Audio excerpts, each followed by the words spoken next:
Movie Recap Tagalog here.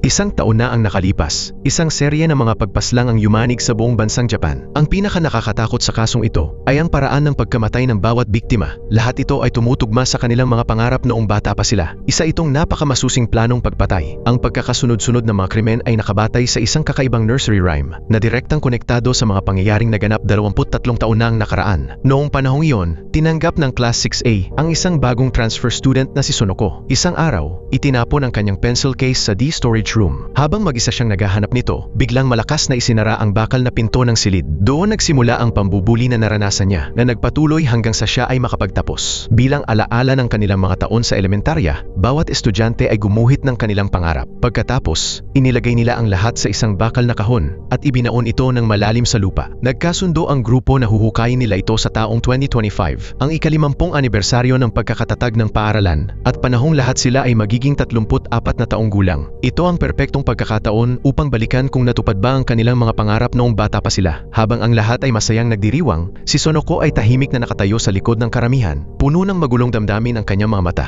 Lumipas ang panahon hanggang sa dumating ang 2025. Si Takaki ay may asawa na at maayos ang karera. Nakatanggap siya ng imbitasyon para sa ika-50 anibersaryo ng kanyang dating paaralan. Si Toshiki ay nakatanggap din ng paanyaya at pumunta sa bahay ni Takaki. Pagkatapos, sabay silang bumalik sa kanilang lumang paaralan upang ihanda ang paghuhukay sa kahon. Nagtipon ang lahat ng dating kaklase na nakadalo. Sa pamumuno ng class president na si Saki, dala ang kani-kanilang kagamitan, nagtungo sila sa lumang puno. Habang naghuhukay, isang magandang babae na naka-business attire ang tahimik na lumapit. Nagulat ang lahat nang makita siya. Sa kanilang alaala, walang ganitong babae sa class 6A na kapansin-pansin. Walang nakapaghinala na siya pala si Sonoko, ang batang dating binuli. Ngayon, isa na siyang kilalang reporter. Mainit siyang tinanggap ng lahat. Tanging si Takaki lamang ang nanatiling nakatayo sa labas ng grupo. Nag-aalangan na lapitan siya. Hindi nagtagal, sa tulong ng lahat, nahukay nila ang kahong nakabaon sa loob ng mahigit 2 dekada. Kalawangin na ito at may mga mantsa. Ngunit malinaw pa rin ang mga guhit ng kanilang mga pangarap sa loob. Isa-isa nilang kinuha ang kani-kanilang drawing at agad bumalik ang alaala ng kanilang kabataan. Ngunit nang buksan nila ang yearbook ng kanilang graduation, may napansin silang kakaiba. 6 na mukha ang tinakpan ng itim at ang mga ito ay ang mga estudyanteng nang bully kay Sonoko noon. Dahil dito, napatingin si Takaki kay Sonoko. Maaari bang siya ang may kagagawa ng lahat ng ito bilang paghihiganti? Ngunit sa huli, inisip na lamang ng lahat na isa itong malupit na biro. Pagkatapos, nagtungo sila sa bar ni Sakurai upang kumain at uminom. Dahil may ilang hindi nakadalo, ang mga natitirang drawing ay ipinagkatiwala kay Takaki. Sa isang sandaling pahinga, napansin ni Takaki ang karaniwang mahinahong si Saki na naninigarilyo. Ipinaliwanag nito ng kalmado na nagbabago ang mga tao at matagal na ang lumipas, hindi na katulad ng dati ang lahat. Habang nag-uusap sila, napansin ni Saki ang singsing sa kasal sa daliri ni Takaki. Saglit na nag-iba ang kanyang mga mata,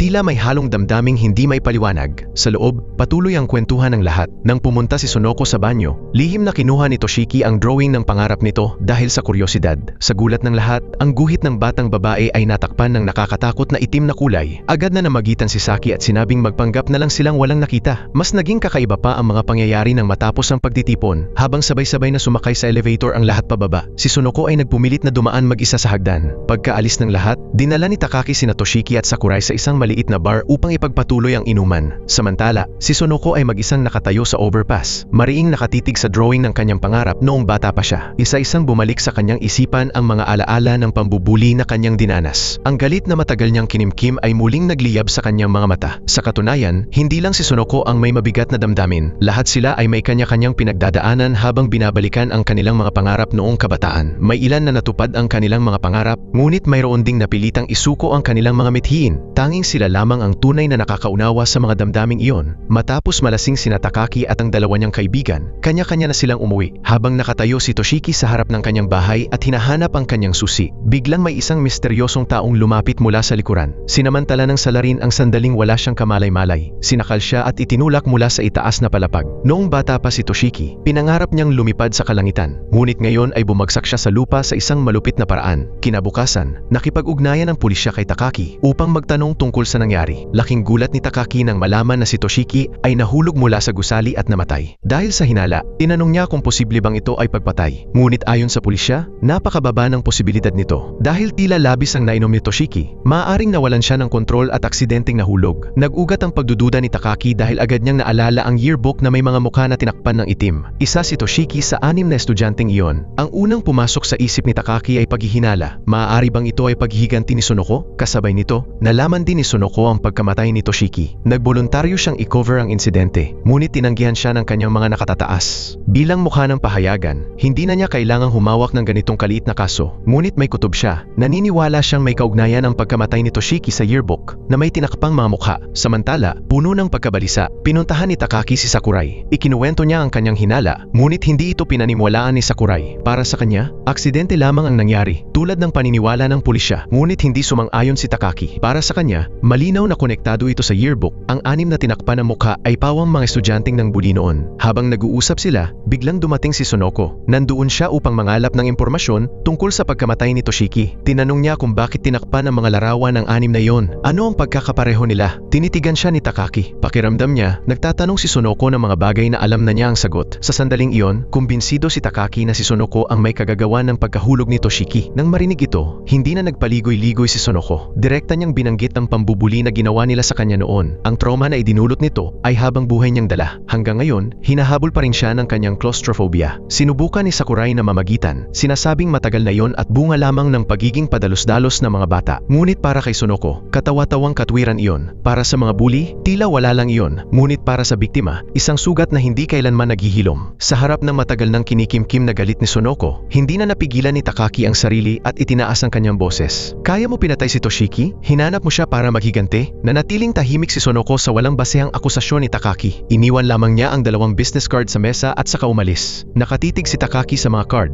Puno ng magulong damdamin ang kanyang puso. Kinabukasan, hinanap ni Takaki si Sonoko. Una, humingi siya ng paumanhin sa pambubuli na ginawa nila noon. Sinabi niyang noon ay itinuring lamang nila itong biro. Ngunit ngayon ay labis ang kanyang pagsisisi. Pinayuhan niya si Sonoko na huwag idaan sa pagpatay ang paghihiganti. Inamin niyang siya ang nagsimula noon at handa siyang akuin ng buong responsibilidad.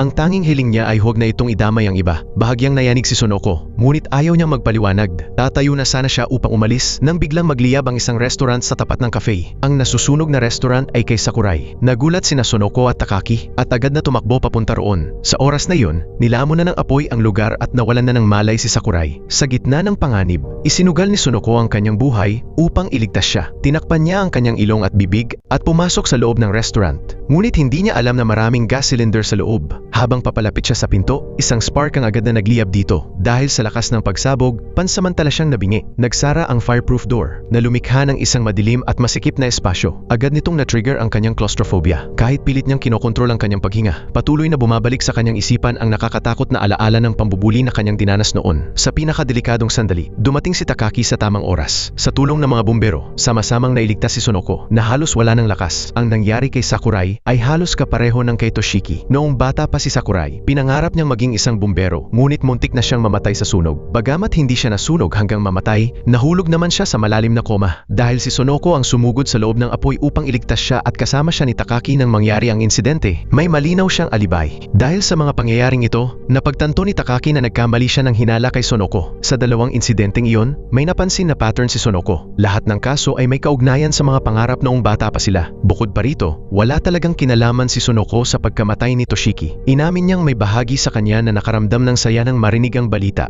Ngunit kung ipagpapatuloy niya ang ganoong pag-iisip, wala na siyang pinagkaiba sa mga bully na umapis sa kanya noon. Kaya rin niya isinugal ang kanyang buhay upang iligtas si Sakurai. Sa puso ni Sonoko, malinaw na ang hangganan. Hindi niya mapapatawad ang mga nangbuli sa kanya. Ngunit kasabay nito, hindi rin niya mapapatawad ang tunay na salarin na ginamit ang kanyang masakit na nakaraan upang pumatay. Dahil dito, nagpasya si Sonoko na makipagtulungan kay Takaki. Sama-sama nilang aalamin ang katotohanan sa likod ng mga pagpatay. Nais ni Sonoko na mapigilan ang salarin bago pa may madagdag na biktima. Ang pangarap ni ni Takaki noong bata pa siya ay maging isang bayani, ang magparusa sa masasama, kaya tinanggap niya ang alok ni Sonoko na magtulungan. Sinimulan nilang suriin ang listahan ng 6 na taong may tinakpang mukha. Hinanap nila ang pagkakapareho ng mga ito. Para kay Takaki, iisa lang ang malinaw, lahat sila ay nangbuli kay Sonoko. Napansin niyang ang pagkamatay ng 2 biktima ay direktang konektado sa kanilang mga pangarap noong kabataan. Kung isa itong planadong serye ng pagpatay, malinaw na ang susunod na target ay ang natitirang 4. Ang una ay si Hiro, na kasalukuyang nagpapatakbo ng isang software development company sa Estados Unidos. Ang pangarap niya noon ay maging astronaut. Ang pangalawa ay si Emi. Naging modelo siya noong 20 anyos, ngunit nagretiro dahil hindi siya sumikat. Ngayon, nagtatrabaho siya bilang hostess sa isang bar. Pangarap niyang maging isang idol at ipakita ang kanyang talento sa ilalim ng spotlight. Ang pangatlo ay si Taisuke. Kakaiba ang kanyang pangarap. Nais niyang bumalik sa sinaunang panahon upang maging isang samurai. At ang huli sa listahan ay si Takaki mismo. Ang pangarap niya ay maging isang bayani. Batay sa mga nakalap nilang impormasyon, malinaw na maraming alam ang salarin tungkol sa nakaraan ni Sonoko at ng iba pa. Ginamit nito ang pambubuli upang ilihis ang hinala kay Sonoko. Kaya malaki ang posibilidad na isa rin itong kaklase nila noon. Isa lang ang malinaw na layunin ng salarin, targetin ang grupong ng bully na minsang pinangunahan ni Takaki. Naniniwala si Sonoko na bukod sa kanya, may iba pang may galit kay Takaki. Ngunit hindi ito pinaniwalaan ni Takaki. Para sa kanya, lahat ng kaklase ay kaibigan. Gayunpaman, mas mahalaga ngayon na agad nilang mabalaan ang natitirang 3 upang maiwasan ang kapahamakan. Dahil hindi nakatira sa malapit sina Hiro at Taisuke, napagpasyahan ni Takaki at Sonoko na unahin si Emi. Hindi nagtagal, nakatanggap si Sonoko ng mensahe mula kay Takaki. Nakontak na raw niya si Emi at nag-ayos sila ng pagkikita kinagabihan. Sa kasalukuyan, nagtatrabaho si Emi bilang PR representative sa isang nightclub na pag-aari ng kanyang nobyo. Sa panlabas, mukhang marangya at kaakit-akit si Emi. Ngunit sa totoo lang, araw-araw lang niyang pinipilit maging matatag. Napipilitan siyang gamitin ang kanyang katawan upang makuha ang gusto niya. Nang malaman ni Emi ang nangyari kina Toshiki at Sakurai, napuno siya ng magulong damdamin. Kinagabihan, pumunta sina Takaki at Sonoko sa nightclub. Sa dami ng ilaw at spotlight, hindi nila maiwasang mag-alala. Pangarap ni Emi na maging idol? Maaari bang doon din siya mamatay? Sa ilalim ng ilaw? Habang nag-aalala pa sila, lumapit na sa kanila si Emi. Kitang-kita sa mukha ni Sonoko ang inis. Agad namang nagsimulang magyabang si Emi at tinukso pa si Sonoko. Ngunit ayaw nang palawigin ni Sonoko ang usapan. Gusto lang niyang makahanap ng tahimik na lugar upang makausap si Emi. Sa sandaling iyon, napansin ni Emi ang bag ni Sonoko at inilabas niya ang isang kapareho nito. Nakakagulat, kahit mahigit 20 taon na ang lumipas, pareho pa rin ang kanilang panlasa. Dahil sa sinabi iyon, biglang bumalik sa alaala ni Sonoko ang kanyang mga karanasan noong elementarya. Noong kakalipat pa lang ni Sonoko sa paaralan, si Emi ang una niyang naging kaibigan. Palagi silang magkasama, naglalaro at masayang nagkukwentuhan. Isang araw, napansin nilang pareho sila ng keychain. Para kay Sonoko, magandang bagay iyon. Isang senyales na mas magiging malapit pa sila. Ngunit hindi niya inaasahan na ganoon ka makasarili si Emi. Agad nitong inutusan si Sonoko na huwag na gamitin ang keychain. Pagkatapos ng klase, napansin ni Sonoko na nawawala ang kanyang keychain. Naginala siya na si Emi ang kumuha nito. At tama nga, natagpuan niya ang hugis asong keychain sa drawer ni Emi. Hindi na nagdalawang isip si Sonoko. Agad siyang tumakbo kay Emi at malakas itong kinumpronta. Ngunit hindi niya alam na isa pala itong bitag na planado ni Emi. Ang keychain na hawak ni Sonoko ay may sticker ng nakangiting mukha. Isang simbolo na kilalang kilala kay Emi. Dahil dito, imbes na mahuli ang tunay na kumuha, si Sonoko pa ang napagbintangang magnanakaw ng lahat. Si Takaki, na mula pagkabata ay nangangarap maging bayani, ay hindi man lang inintindi ang buong sitwasyon. Pinilit pa niyang magsorry si Sonoko kay Emi. Dahil nag-iisa at walang kakampi, napilitan na lamang si Sonoko na yumuko at akuin ang kasalanan. Tuluyang nagtagumpay si Emi. Pagkatapos, itinapon ni Emi ang keychain ni Sonoko. Mula sa araw na iyon, pinangunahan ni Emi ang pangbubuli kay Sonoko kasama ang iba pang kaklase. At tumagal iyon ng matagal. Hindi kailanman nakalimutan ni Sonoko ang masasakit na alaala ng kanyang kabataan. Sa kasalukuyan, sinamantala ni Emi ang pagkakataon at nagkunwaring humihingi ng tawad kay Sonoko. Ngunit agad itong nabuko ni Sonoko. Tinawanan pa niya ang designer bag na hawak ni Emi at sinabing magkaiba ang kanilang mga bag. Ipinagmalaki ni Sonoko na pinaghirapan at pinag-ipunan niya ang sa kanya. Hindi tulad ng kay Emi na nakuha lamang sa pag-asa sa mga lalaki. Dahil sa galit ni Sonoko, naging medyo awkward ang sitwasyon. Sa kabila nito, tuwang-tuwa si Emi na makita muli si Takaki. Nagpunta silang tatlo sa isang kalapit na bar. Paulit-ulit na pinaalalahanan ni Takaki si Emi na mag-ingat. Ngunit tila wala itong pakialam. Puno na raw ng problema ang kanyang buhay, kaya wala na siyang panahon para mag-alala pa sa posibleng panganib.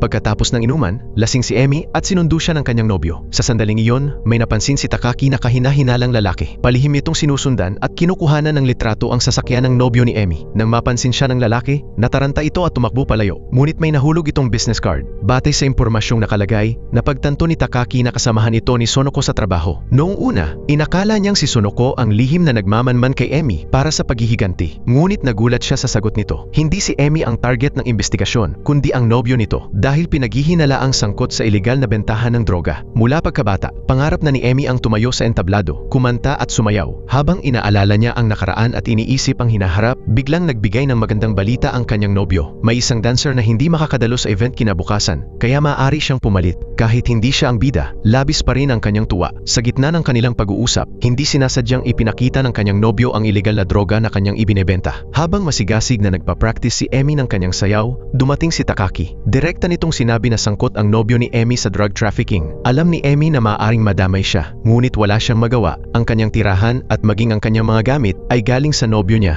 Kahit gaano niya kamuhian ang kanyang kasalukuyang buhay, hindi niya kayang mabuhay nang wala ito. Sa huli, pinayuhan na lamang siya ni Takaki na mag-ingat. Samantala, nakatanggap ang kasamahan ni Sonoko ng inside information na may event sa isang nightclub at posibleng may magaganap na transaksyon ng droga. Agad na nagtungo roon sina Sonoko at ang kanyang mga kasama. Naghiwa-hiwalay sila upang lihim na kumuha ng ebidensya. Kasabay nito, isang misteryosong taong sumisipol ang naglakad papunta sa ospital kung saan ginagamot si Sakurai. Nais niya sanang bisitahin ito, ngunit tumanggi ang doktor dahil hindi pa nagkakamalay ang pasyente. Sa isa pang pangyayari, kararating pa lamang ni Takaki sa kanyang bahay nang marinig niya ang pagring ng doorbell. Hindi niya inaasahan na may bibisita sa ganoong oras. Bilang pag-iingat, kumuha siya ng utility knife mula sa mesa at dahan-dahang lumapit sa pinto. Nang magtanong siya kung sino iyon, nalaman niyang si Hiro ang nasa labas. Agad na kumalma si Takaki. Ibinalik niya ang kutsilyo at binuksan ang pinto. Dapat ay nasa Amerika pa si Hiro sa mga oras na iyon. Ipinaliwanag ni Hiro na bumalik siya sa Japan dahil may press conference ang kanyang kumpanya. Bukod pa rito, sinabi niyang nais din niyang tuparin ang kanyang pangarap noong kabataan. Nabanggit din ni Hiro na narinig niya ang nangyari kina Toshiki at Sakurai. Kanina lang, sinubukan niyang dalawin si Sakurai sa ospital, ngunit hindi siya pinapasok. Dahil sa bugso ng damdamin, sabay nilang hinuni ni Takaki ang isang nursery rhyme noong bata pa sila. Bawat salita ay puno ng pananabik sa kanilang nakaraan, ngunit malinaw na hindi na tulad ng dati ang lahat. Bago umalis si Hiro, binalaan siya ni Takaki na mag-ingat sa salarin. Ngunit tulad ni Emi, hindi rin ito naniwala sa tila katawa-tawang balita. Samantala, kakauwi pa lamang ni Sonoko na walang nakuha nang tawagan siya ni Emi at pinabalik. Sa pagkakataong ito, inamin ni Emi na ang paghingi niya ng tawad noon ay hindi totoo. Wala rin siyang naramdamang pagsisisi dahil para sa kanya, matagal na iyong nangyari. Mahigit 20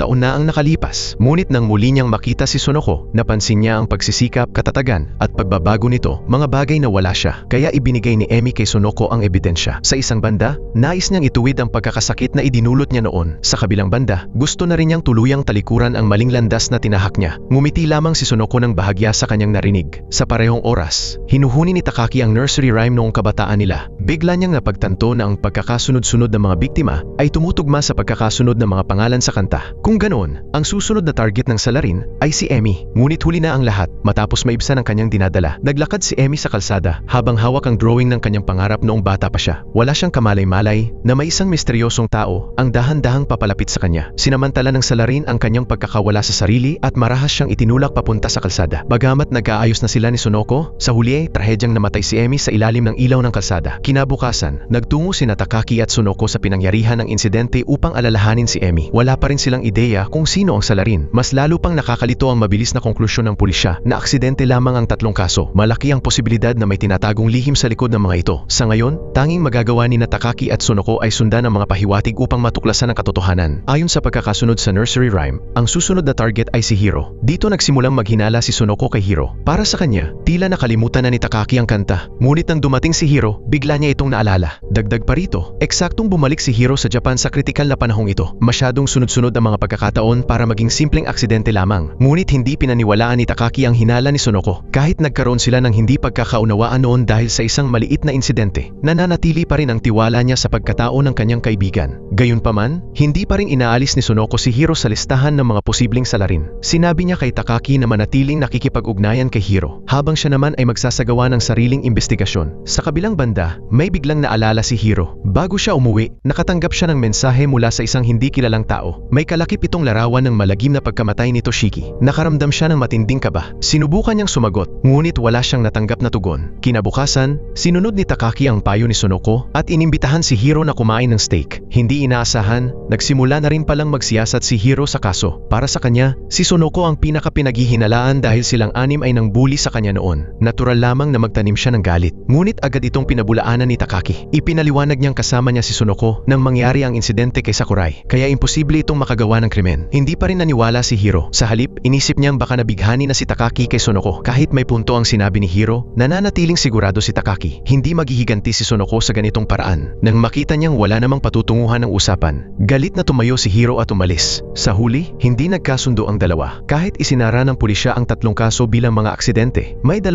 pulis na hindi sang-ayon sa resulta at lihim na ipinagpatuloy ang investigasyon sa lahat ng sangkot. Kinagabihan, pumunta si Takaki sa isang maliit na bar ng mag-isa. Sa una, gusto lamang niyang kalimutan ang lahat sa pag-inom. Ngunit habang nasa impluensya ng alak, bumalik ang kanyang alaala. 23 taon na ang nakalipas. Noong panahong iyon, matalik na magkaibigan sina Takaki at Hiro, parang magkapatid. Bukod sa matalino, galing din sa mayamang pamilya si Hiro at palaging namumukod tangi sa klase. Halos araw-araw silang magkasama. Hanggang sa isang araw, inimbitahan ni Takaki si Hiro na maglaro. Ngunit tumanggi ito dahil kailangan niyang pumasok sa tutoring. Hindi ito nagustuhan ni Takaki. Mula noon, madalas nang gamitin ni Hiro ang pag-aaral bilang dahilan upang tanggihan siya. Dahil pakiramdam ni Takaki ay hindi siya nirerespeto, sumiklab ang kanyang galit. Hinablot niya si Hiro sa kwelyo upang kumprontahin ito. Ngunit marahas siyang itinulak palayo. Sa harap ng mga kaklase, inisa-isang binuklat ni Takaki ang mga libro ni Hiro. Pagkatapos, sumugod siya upang turuan ito ng leksyon, ngunit napigilan siya ni Sakurai. Mula noon, tuluyan nang nagkahiwalay ang landas ni Takaki at Hiro. Kahit lumipas na ang 23 taon, hindi pa rin iyon makalimutan ni Takaki. Samantala, pinayagan ng mga nakatataas si Sonoko na i-interview si Hiro. Nang magkaharap sila, ramdam agad ang tensyon sa pagitan nila. Pagkabukas pa lamang ng recorder, diretsong nagtanong si Sonoko. Tinanong niya kung bakit bumalik si Hiro sa bansa sa ganitong sensitibong panahon. Tahasan itong sumagot na para sa paglulunsad ng bagong produkto ng kanyang kumpanya. Pilit siyang kinunan ng karagdagang detalye ni Sonoko. Ngunit wala siyang nakuhang mahalagang impormasyon, kaya pinatay niya ang recorder. Sa sandaling iyon,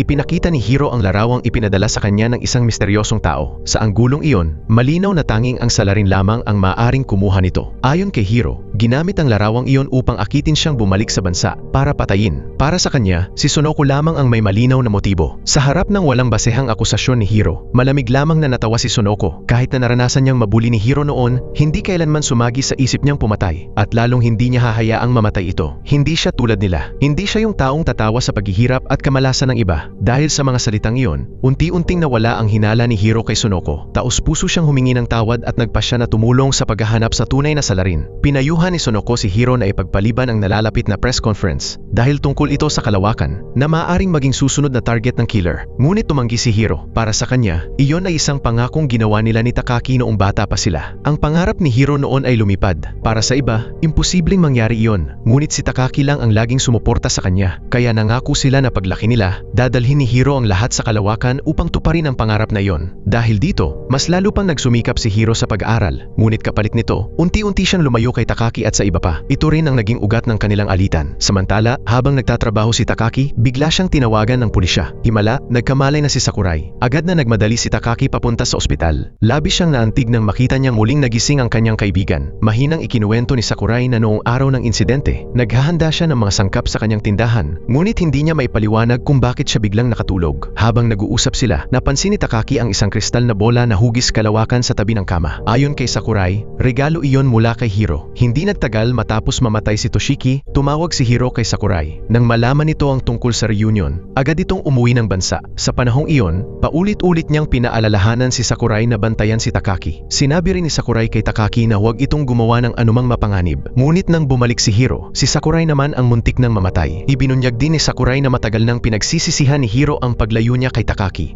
At higit pa rito, ibinahagi rin niya ang tunay na dahilan kung bakit labis na nagpursigi si Hiro sa pag-aaral. Matapos malaman ang katotohanan, napuno ng magulong damdamin si Takaki. Habang palabas siya ng ospital, nakatanggap siya ng tawag mula kay Sonoko. Sinabi nitong nasa panganib si Hiro. Ang ilulunsad nitong bagong produkto ay may kinalaman sa kalawakan, at ang pangarap nito noon ay maging astronaut. Kaya malaki ang posibilidad na sa sandaling iyon kikilos ang salarin. Pagkarinig nito, agad na nagmadali si Takaki papunta sa venue ng event. Punong-puno na ng mga tao ang bulwagan. Habang naghahanda si Hiro na umakyat sa entablado, nakita niya ang tawag ni Takaki ngunit wala siyang oras para sagutin ito. Lumabas si Hiro sa entablado na sinalubong ng malakas na palakpakan. Eksakto namang dumating si Takaki. Siya at si Sonoko ay pumwesto sa magkabilang panig ng bulwagan. Masusing minamasdan ang bawat taong kahina-hinala. Wala silang pinalampas kahit sinong may kakaibang kilos. Dahil sa masigasig na talumpati ni Hiro, naging matagumpay ang product launch. Sumunod ang press interview. Wala pa ring ginagawang hakbang ang salarin. Nang bahagyang mapaluwag ang pakiramdam ni Takaki, biglang may may maliit na piraso ng salamin na nahulog sa kanyang balikat. Agad siyang tumingala at kinilabutan sa kanyang nakita. Isang malaking panel ng salamin ang itinutulak pababa ng isang tao. Sa kritikal na sandaling iyon, agad na sinugod ni Takaki si Hiro. Kung hindi dahil sa kanya, maaaring isa na si Hiro sa mga biktima ng pagkamatay dahil sa bumagsak na salamin. Ngunit muli, itinuring lamang ng pulisya ang insidente bilang isang aksidente. Hindi pa rin mawala ang takot kay Takaki matapos ang nangyari. Gayunpaman, sa insidenteng iyon, tuluyan nang naalis ang lahat ng hindi pagkakaunawaan nila ni Hiro matapos ang matagal na paglayo. Ito ang unang pagkakataon na muli silang naupo upang mag-inuman at magkwentuhan. Ngunit hindi pa tapos ang plano ng misteryosong salarin. Ayon sa pagkakasunod ng nursery rhyme, ang susunod na target ay si Taisuke na noon ay nangangarap maging isang marangal na samurai. Paulit-ulit na sinubukan ni Sonoko na hanapin si Taisuke, ngunit wala siyang makitang bakas nito. Ang dahilan, ikinulong ni Taisuke ang kanyang sarili sa bahay. Pati mga bintana ay maingat niyang isinara. Sa kabila nito, lihim pa rin niyang minamanmanan ang nangyayari sa lahat. Nang makita niya ang balitang muntik ng tamaan si Hiro ng bumagsak na salamin, labis siyang nagalit. Hindi malinaw kung galit siya dahil hindi namatay si Hiro o dahil may nangahas na umatake sa kanyang kaibigan. Sa kasalukuyan, wala pa ring ideya si Takaki kung saan matatagpuan si Taisuke. Batay sa nangyari sa mga naunang biktima, malaki ang posibilidad na target na rin siya ng salarin. Kaya ang pinakamahalagang gawin ngayon ay mahanap siya agad. Biglang naalala ni Takaki si Saki, ang class president. Siya ang nag-asikaso ng pakikipag-ugnayan sa lahat noong reunion, kaya malamang ay mayroon siyang impormasyon tungkol kay Taisuke. Hindi inaasahan, alam nga ni Saki ang address ni Taisuke. Magkaibigan kasi ang kanilang mga ina noon. Ngunit simula nang mamatay ang ina ni Taisuke, tila nagbago ito. Lalo siyang naging sarado at pinutol ang koneksyon sa labas ng mundo. Nagtaka si Saki kung bakit nagtatanong si Takaki tungkol kay Taisuke. Sinabi lamang ni Takaki na ipapaliwanag niya sa tamang panahon. Hindi na nag-usisa si Saki, ngunit may kakaibang ngiti ang sumilay sa kanyang mukha. Pagkatapos, kinuha ni Saki ang kanilang graduation yearbook mula sa aparador. Saglit na kumislap ang mapanganib na tingin sa kanyang mga mata. Sa kabilang banda, nakatanggap si Sonoko ng mensahe mula kay Takaki sa group chat. Pupunta sila sa bahay ni Taisuke sa Sabado. Napansin ng kanyang kasamahan ang kanyang pag-aalala at sinubukan siyang pakalmahin. Sinabi nitong kung may mangyari man, maaasahan niya ito. Hindi na nag-isip pa si Sonoko at nagpasalamat na lamang ng magalang. Pagsapit ng Sabado, mabilis na natunton ni Takaki ang bahay ni Taisuke gamit ang mapa. Ilang beses silang nag-doorbell, ngunit walang sumasagot. Habang paalis na sila, bigla nilang nakita si Taisuke sa balkonahe. Labis ang tuwa ni Takaki at Hiro. Ngunit nang kaharapin ni Taisuke ang kanyang mga dating kaibigan, malamig at walang interes ang kanyang reaksyon. Para bang alam na niya ang kanilang pakay. Tahimik siyang tumalikod at binuksan ang pinto upang papasukin sila. Dahil likas na introvert si Taisuke, medyo magulo ang kanyang bahay. Inilabas ni Takaki ang drawing ng pangarap ni Taisuke noong bata pa siya. Pagkakita nito, agad itong napatigil at lumapit. Ngunit nang muling tingnan ni Taisuke ang dati niyang pangarap, walang pakialam niya itong itinapon sa gilid. Ipinakita niya sa kanila ang balita tungkol kina Toshiki, Emi, at ang aksidente ni Hiro. Pagkatapos, bigla niyang itinutok ang kutsilyo kay Sonoko. Naniniwala rin si Taisuke na si Sonoko ang salarin. Tulad ni Hiro, iyon din ang unang pumasok sa isip niya. Dahil sa ginawa nilang pambubuli noon, natural lang na magiganti siya. Bago pa makareak ang iba, ibinaba ni Taisuke ang kutsilyo. Nilinis niya ang mesa at naupo. Hinubad niya ang kanyang medyas at habang kinukutya ang sarili, sinabi niyang wala siyang kwenta. Kung ang kamatayan niya ang makakapagpagaan ng loob ni Sonoko, handa siyang tanggapin iyon. Napansin ni Takaki na hindi matatag ang emosyon ni Taisuke, kaya agad niyang ipinaliwanag na hindi si Sonoko ang salarin. Sumang-ayon din si Hiro. Sinabing naroon sila upang protektahan si Taisuke. Umaasa siyang magtutulungan silang mahanap ang tunay na pumatay. Tutal, minsan na silang naging mabubuting magkaibigan. Nang marinig ni Taisuke ang salitang magkaibigan, agad siyang natawa ng mapait. Para sa kanya, sa kanilang lahat, siya lang ang naging bigo sa buhay. Pakiramdam niya, hindi na siya karapat-dapat na maging kaibigan ni Numan. Sa huli, pinalayas ni Taisuke ang grupo ni Takaki mula sa kanyang bahay. Sa harap ng kanyang pagdududa sa sarili at matinding lungkot, wala silang nagawa. Habang paalis sila, isang misteryosong tao ang tahimik na lumitaw. Samantala, si Taisuke ay naglabas ng galit sa mga basura sa loob ng kanyang bahay. Saka tinapakan ang drawing ng kanyang pangarap noong bata pa siya. Tila may itinatago siyang lihim na hindi niya masabi. Pagbalik, sinubukan ni Takaki at Hiro na alalahanin kung nabuli ba nila si Taisuke noon kaya siya naging ganoon kalamig. Sa kanilang alaala, sina Toshiki at Sakurai ay madalas maglaro. Si Emi naman ay laging mag-isa at nagbabasa ng manga. Sina Takaki at Hiro ay madalas maglaro ng baraha, habang si Taisuke ay tahimik na tumutulong sa pagkopya ng homework ng lahat. Inisip ni Takaki na baka iyon ang dahilan ng sama ng loob ni Taisuke. Ngunit hindi sumang-ayon si Hiro. Matapos tumulong ni Taisuke sa homework, nakikipaglaro rin naman ito sa kanila. Apat silang lalaki na naglalaban-laban sa mga laro. Ngunit Ngunit nang pag-isipan ng mabuti, may mali. Kung sina Takaki at Hiro ay naglalaro ng baraha, si Emi ay nagbabasa ng comics, at ang apat na lalaki ay naglalaro, sino ang natitirang isa? Ganito talaga ang alaala ng tao. Sa huli, ang naaalala lamang natin ay ang mga bagay na pabor sa atin, habang tuluyang nalilimutan ang mga hindi. Minsan pa nga, pinipili nating huwag alalahanin ang mga iyon. Ngunit hindi nagbabago ang nakaraan. Kahit hindi ito maalala, nananatili pa rin itong totoo. Kinabukasan, tahimik na nakaupo si Sonoko sa kanyang mesa. Nakatitig sa drawing ng kanyang pangarap noong bata pa siya, na ngayon ay natakpan na ng itim. Napansin ito ng isang lalaking kasamahan, at inalok na hiramin ang drawing upang tingnan, ngunit magalang itong tinanggihan ni Sonoko. Samantala, nakatanggap ng tawag si Takaki mula kay Sakurai. Sinabi nitong maayos na ang kanyang kalagayan at nakakalakad na siya. Dagdag pa niya, kapag tuluyan na siyang gumaling, magbubukas siya ng mas malaki at mas marangyang restaurant. Ngunit hindi nila alam, hindi kalayuan, may isang babaeng nakatitig kay Sakurai nang may matinding galit.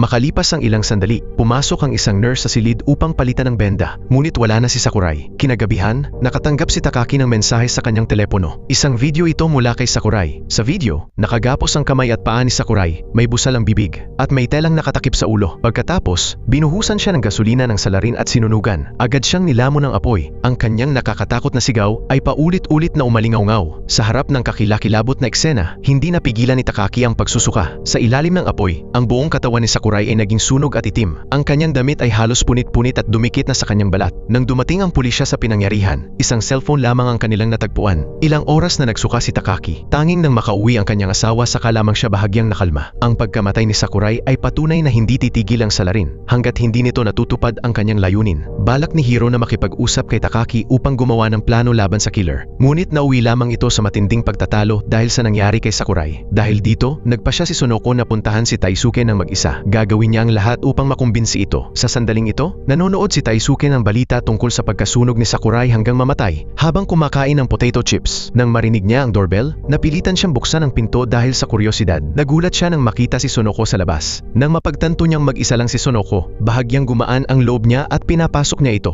Napansin ni Taisuke na may dalang maraming gamit si Sonoko, kaya nagulat siya at tinanong kung balak pa ba siyang patayin. Ngunit hindi ito pinansin ni Sonoko at tahimik na nagsimulang maglinis ng bahay. Lubhang ikinagulat ito ni Taisuke. Habang naguhugas ng pinggan si Sonoko, napansin ni Taisuke ang drawing ng pangarap nito noong bata pa siya na nasa mesa. Kinuha niya ito at tiningnan. Nang makita niyang ang paligid ng drawing ay punong-puno ng nakakatakot na itim na kulay, labis siyang nagulat. Noong panahong iyon, nang gumuhit sila ng kanilang mga pangarap, kapareho pala ng kay Emi ang pangarap ni Sonoko. Dahil sa takot na mabuli, lihim niyang pininturahan ng itim ang paligid ng kanyang drawing. Sinabi ni Sonoko na natupad na ang kanyang pangarap. Ngayon ay isa na siyang kilalang reporter. Ngunit para marating iyon, napakarami niyang pinagdaanan. Kahit gaano kahirap ang naranasan niya, hindi siya kailanman nanisi ng iba. Sa halip, pinili niyang baguhin ang sarili. Lubos na naantig si Taisuke sa kanyang mga salita. Lumuhod siya at humingi ng tawad kay Sonoko. Lumalabas na mula pagkabata, may malungkuting personalidad si Taisuke at ayaw niya sa pisikal na aktibidad. Upang hindi ma-isolate, siya mismo ang kusang sumama sa grupo ng 5 bully. Para patunayan ang kanyang katapatan, malupit niyang pinunit ang handicraft ni Sonoko. Hindi lang iyon, may isang pagkakataon na naglalaro sina Takaki at Hiro gamit ang bag ni Sonoko at aksidenteng naihagis ito sa paanan ni Taisuke. Noong una ay nagalinlangan siya, ngunit dahil sa pang-udyok ni Takaki, naisip niyang ang tanging paraan para tanggapin siya ay ang makisabay sa pangbubuli, kaya itinapon niya ang bag ni Sonoko sa basurahan sa harap ng lahat.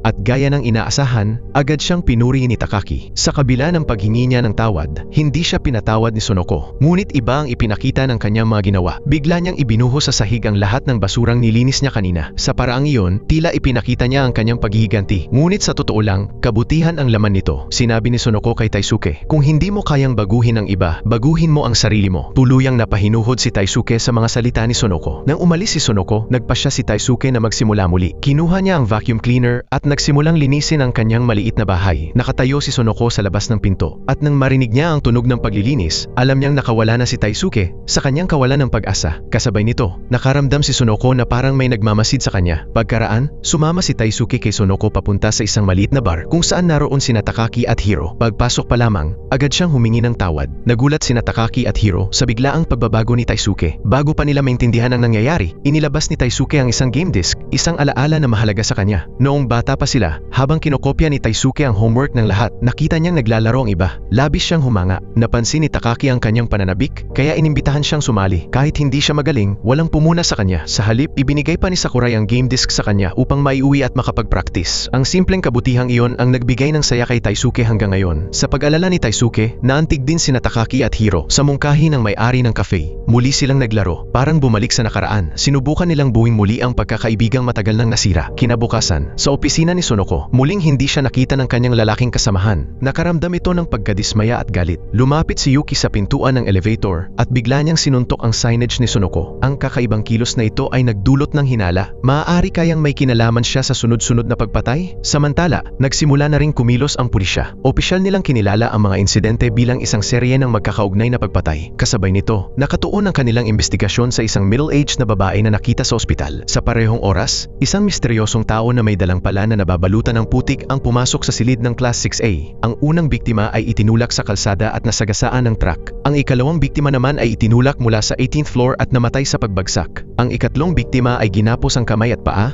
binuhusan ng gasolina ang buong katawan, at sinunog ng buhay. Ang bawat pagkamatay ay may kaugnayan sa kanilang mga pangarap noong bata pa sila. Sa 6 na bully mula elementarya, 3 na ang nagbayad ng pinakamabigat na kapalit. Isa ang muntik ng mamatay, at isa pa ang naghihintay ng kanyang kapalaran. Habang patuloy ang paghahanap ni Takaki sa salarin, isang ika-7 bully ang biglang lumitaw. Nagsimulang maghinala ang pulisya sa dati nilang homeroom teacher na si Otani, na ngayon ay isa ng principal. Nang malaman ni Haruka, kasamahan ni Sonoko, ang pagkamatay ni Sakurai, labis siyang nag-alala sa kaligtasan ni Sonoko. Pinayuhan niya itong huwag nang makipagtulungan sa mga dati niyang nang bully. Ngunit para kay Sonoko, ang pakikipagtulungan na ito ay para maiwasan ang mas marami pang mamatay. Sa wakas, naging alerto na rin ang pulisya dahil sa ikatlong kaso ng pagpatay. Upang mabawi ang maling konklusyon sa mga naunang kaso, ipinasa ng hepe ang investigasyon ng kasong may kaugnayan sa yearbook kay Kay. Sa sandaling iyon, nakatitig ang 3 lalaki sa isang class photo. Hindi nila mahulaan kung sino ang salarin. Bigla namang may napansing mahalagang pahiwatig si Taisuke. Bukod sa kanila, may isa pang taong nakakaalam ng lahat tungkol sa kanilang kabataan, ang kanilang homeroom teacher. Agad na tinawagan ni Takaki si Sonoko at pinakiusapan itong makipag-ugnayan sa kanilang dating guro. Nais niyang magtungo silang lahat doon at makipag-usap. Marahil ay may mga bagay pa itong naaalala na nakalimutan na ng iba. Pagkaalis ni Nahiro at Taisuke, matamang tinitigan ni Takaki ang kanyang drawing at binalikan ang nakaraan. Noong taong iyon, nang gumawa siya ng video, alam ng guro ang kanyang pangarap, ang maging bayani na lalaban sa masasama. Noon, walang pag-aalinlangan siyang sinuportahan ni Miss Otani at sinabing tiyak na magtatagumpay siya. Ngunit bata pa si Takaki noon at hindi niya ito pinahalagahan. Ngayon, sa pagbabalik tanaw, hindi niya maipaliwanag ang bigat ng kanyang nararamdaman. Matapos payagan ni Miss Otani, muling bumalik ang grupo sa kanilang dating paaralan. Para kina Takaki at sa iba, puno ito ng magagandang alaala. Ngunit para kay Sonoko, ayaw na niyang balikan ang nakaraan. Habang dumaraan sila sa soccer field at nakita ang storage room, agad na bumalik sa isip ni Sonoko ang alaala ng pagkakakulong niya roon. Napansin din ito ni Takaki. Pagdating nila sa pintuan ng classroom, sinalubong sila ni Miss Otani. Ngunit sa pagpasok pa lamang ni Sonoko, sunod-sunod nang bumalik ang alaala ng pambubuli sa kanya. Ang maling paratang na pagnanakaw ng keychain, ang sapilitang paghingi niya ng tawad, at ang paulit-ulit na pangaagaw ng kanyang bag ni Takaki bilang biro. Kapag hindi ito nasisiyahan, itinutulak pa siya nito sa sahig. Habang naglalakad sila sa hallway, nakita nila ang anak ni Takaki na itinutulak ng kaklase. Parang isang kaparusahan. Noon, siya ang nangbuli, at ngayon ay nangyayari ito sa kanyang sariling anak. Pagpasok nila sa opisina, agad na may hiling si Miss Otani kay Sonoko. Sa susunod na linggo, kailangan niyang pumalit sa pagtuturo ng literature sa ika-4 na baitang. Tatanggihan na sana ito ni Sonoko. Ngunit time-team na nakiusap si Miss Otani na pag-isipan niyang muli. Napansin ni Hiro na naging principal na ang kanilang guro. Diretsahan namang sinabi ni Miss Otani na magre-retiro na siya sa taong iyon. Pagkatapos, inilabas ng lahat ang kanilang yearbook na may mga tinakpang mukha ay kinuwento ang buong nangyari. Nang malaman ni Miss Otani ang kanilang pakay, banayad niyang ipinahiwatig na para sa kanya, mababait at disiplinado ang lahat ng estudyante ng Class 6A. Wala raw nangyaring pambubuli noong taong iyon. Lubhang ikinagalit ito ni Sonoko. Malinaw niyang naaalala ang lahat ng nangyari. Nakita ng guro ang lahat, ngunit pinili nitong manahimik. Malinaw na may itinatago si Miss Otani. Sa sandaling iyon, may natuklasang lihim si Hiro, ngunit hindi muna siya nagsalita upang hindi ito mabunyag agad. Tumayo si Takaki at ipinagpatuloy ang pagtatanong. Tinanong niya kung may nagawa ba siyang mali sa sinumang kaklase noon, kahit maliit na bagay lamang. Ngumiti lang ng bahagya si Miss Otani. Sinabi niya na kung si Takaki mismo ay hindi naaalala, paano pa maaalala ng guro? Pagkaalis ng lahat, naging seryoso ang mukha ni Miss Otani. Mabilis niyang inilabas ang kanyang telepono at mariing tinitigan ang litrato nila ng kanyang apo. Para siyang tatawag sa isang tao. Pero bigla siyang nagbago ng isip at tumigil. Nang bumalik si Takaki at ang iba sa opisina, ibinahagi ni Hiro ang kanyang natuklasan. Sa estante ng mga libro ni Miss Otani, nakaayos sa mga graduation yearbook ng lahat ng batch, maliban sa kanila. Agad itong ikinabahala ng lahat. Ipinagpatuloy ni Hiro ang kanyang hinuha, malinaw na naibaon ang time capsule bago sila graduate, kaya bakit naroon ang graduation yearbook? Isa lang ang posibleng paliwanag, may naghukay ng kapsula at naglagay ng yearbook sa loob. Kung ganoon, siguradong wala na sa salarin ang yearbook ngayon. Dahil dito, si Miss Otani ang naging pangunahing suspect. Sa sandaling iyon, may biglang naalala si Sonoko. Noong taong iyon, nang itulak siya ni Takaki, nakita iyon ni Miss Otani pero nagkunwaring walang napansin. Hindi ba talaga niya naaalala o sadyang pinili niyang kalimutan? Habang nakatutok ang hinala ng lahat kay Miss Otani, biglang tumunog ang doorbell. Ang dumating ay ang class president na si Saki at mukhang kahina-hinala rin siya. Nahulaan ni Saki na nagtitipon ang lahat dahil sa yearbook na ikinagulat ng grupo. Ipinagpatuloy niya na 3 na sa 6 nilang magkaklase ang namatay, kaya gusto rin niyang tumulong. Ngunit agad siyang pinutol ni Takaki. Sinabing ayaw niyang madamay siya dahil walang gustong magsalita. Lumapit si Saki kay Sonoko at siya ang tinanong. Pagkatapos, nagpunta silang dalawa sa isang barbecue restaurant. Sa umpisa, medyo mailap pa si Sonoko. Para maibsan ang tensyon, inamin ni Saki ang totoo. Noong panahong iyon, alam niyang binubuli ni Takaki si Sonoko pero pinili niyang magbulag-bulagan. Kaya gusto niyang humingi ng tawad. Para mapalapit kay Sonoko, sinabi rin ni Saki na magkatulad sila sa maraming paraan. Kahit pwede siyang umiwas, kusa pa rin siyang tumulong sa grupo ni Takaki. Ayaw rin niyang may mamatay sa kanila. Inamin din ni Saki na dati siyang may lihim na paghanga kay Takaki. Kitang-kita ang pagkasuklam sa mukha ni Sonoko. Hindi niya inakala na ang taong nambuli sa kanya ay may ganoong sikreto. Pagkatapos, nagbahagi si Saki ng isang detalye na hindi alam ng marami. Noong taong iyon, nag-record si Miss Otani ng video tungkol sa mga pangarap ng bawat estudyante noong bata pa sila. Naalala agad ni Sonoko na totoong nangyari iyon. Sa lohika, dapat kasama iyon sa time capsule. Pero wala ito sa kahon. Lalong tumindi ang hinala ni Sonoko. Samantala, umuwi si Takaki. Sinabi ng kanyang asawa na itinulak ang kanilang anak ng kaklase nito dahil sa panunukso at labis itong nalungkot. Sinubukan siyang kausapin ni Takaki at hikayating humingi ng tawad, ngunit marin itong tumanggi. Dumating ang araw ng klase ni Sonoko. Plano nila ni Takaki na kausapin si Miss Otani pagkatapos ng klase para linawin ang lahat sa klase. Inugnay ni Sonoko ang isang pabula sa sarili niyang karanasan at nagbigay ng malalim na aral tungkol sa tunay na ugali ng tao. Dahil sa tindi ng kanyang emosyon, unti-unting bumalik ang alaala ni Takaki. Noong taong iyon, matapos nilang ibuli si Sonoko, nakaramdam siya ng pagsisisi. Balak niyang bumalik at buksan ang pinto para palayain si Sonoko, pero naunahan siya ni Miss Otani. Nang tanungin siya ng guro, mariin niyang itinanggi ang lahat.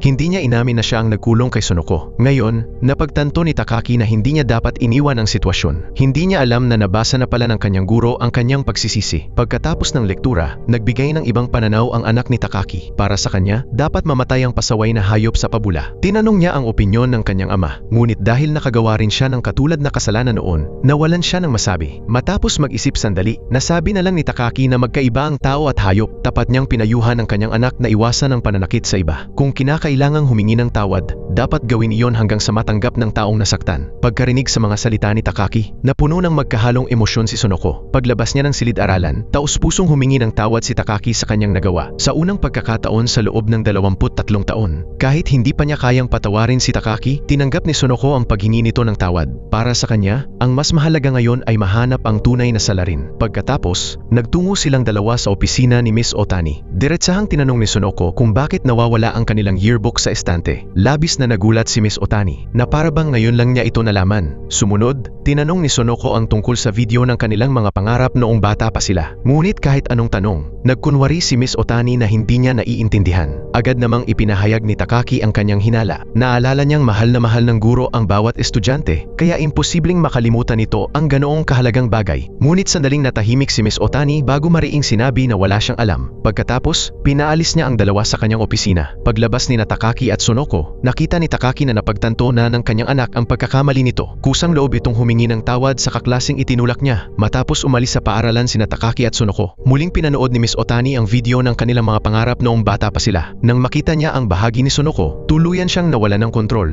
Walang tigil ang kanyang pag-iyak habang paulit-ulit na humihingi ng tawad. Nang kumalma siya, muli niyang tinawagan ang misteryosong tao at nakiusap na itigil na ang lahat. Lumabas na si Miss Otani mismo ang nagukay sa time capsule. Ngunit hindi niya inakala na isa-isang mamamatay ang kanyang mga estudyante. Sinabihan siya ng kausap na pag-usapan na lang nila ito kapag nagkita sila. Pagkababa ng tawag, lubos siyang nadurog. Samantala, tinulungan ni Hiro si Taisuke na makapasok sa kanyang kumpanya upang magtrabaho para mabantayan at maprotektahan nila ang isa't isa. Pagkaalis ni Hiro, naghanap si Taisuke sa mga online forum tungkol sa dati nilang elementarya. Sa loob ng maraming taon, may mga nagiiwan pa rin ng mensahe roon. May isang taong tila pamilyar sa kanya. Agad siyang nagkomento at nagtanong kung ito ba ang doktor. Halos agad itong sumagot, "Hindi ba ikaw si Taisuke?" Napatalon si Taisuke sa takot.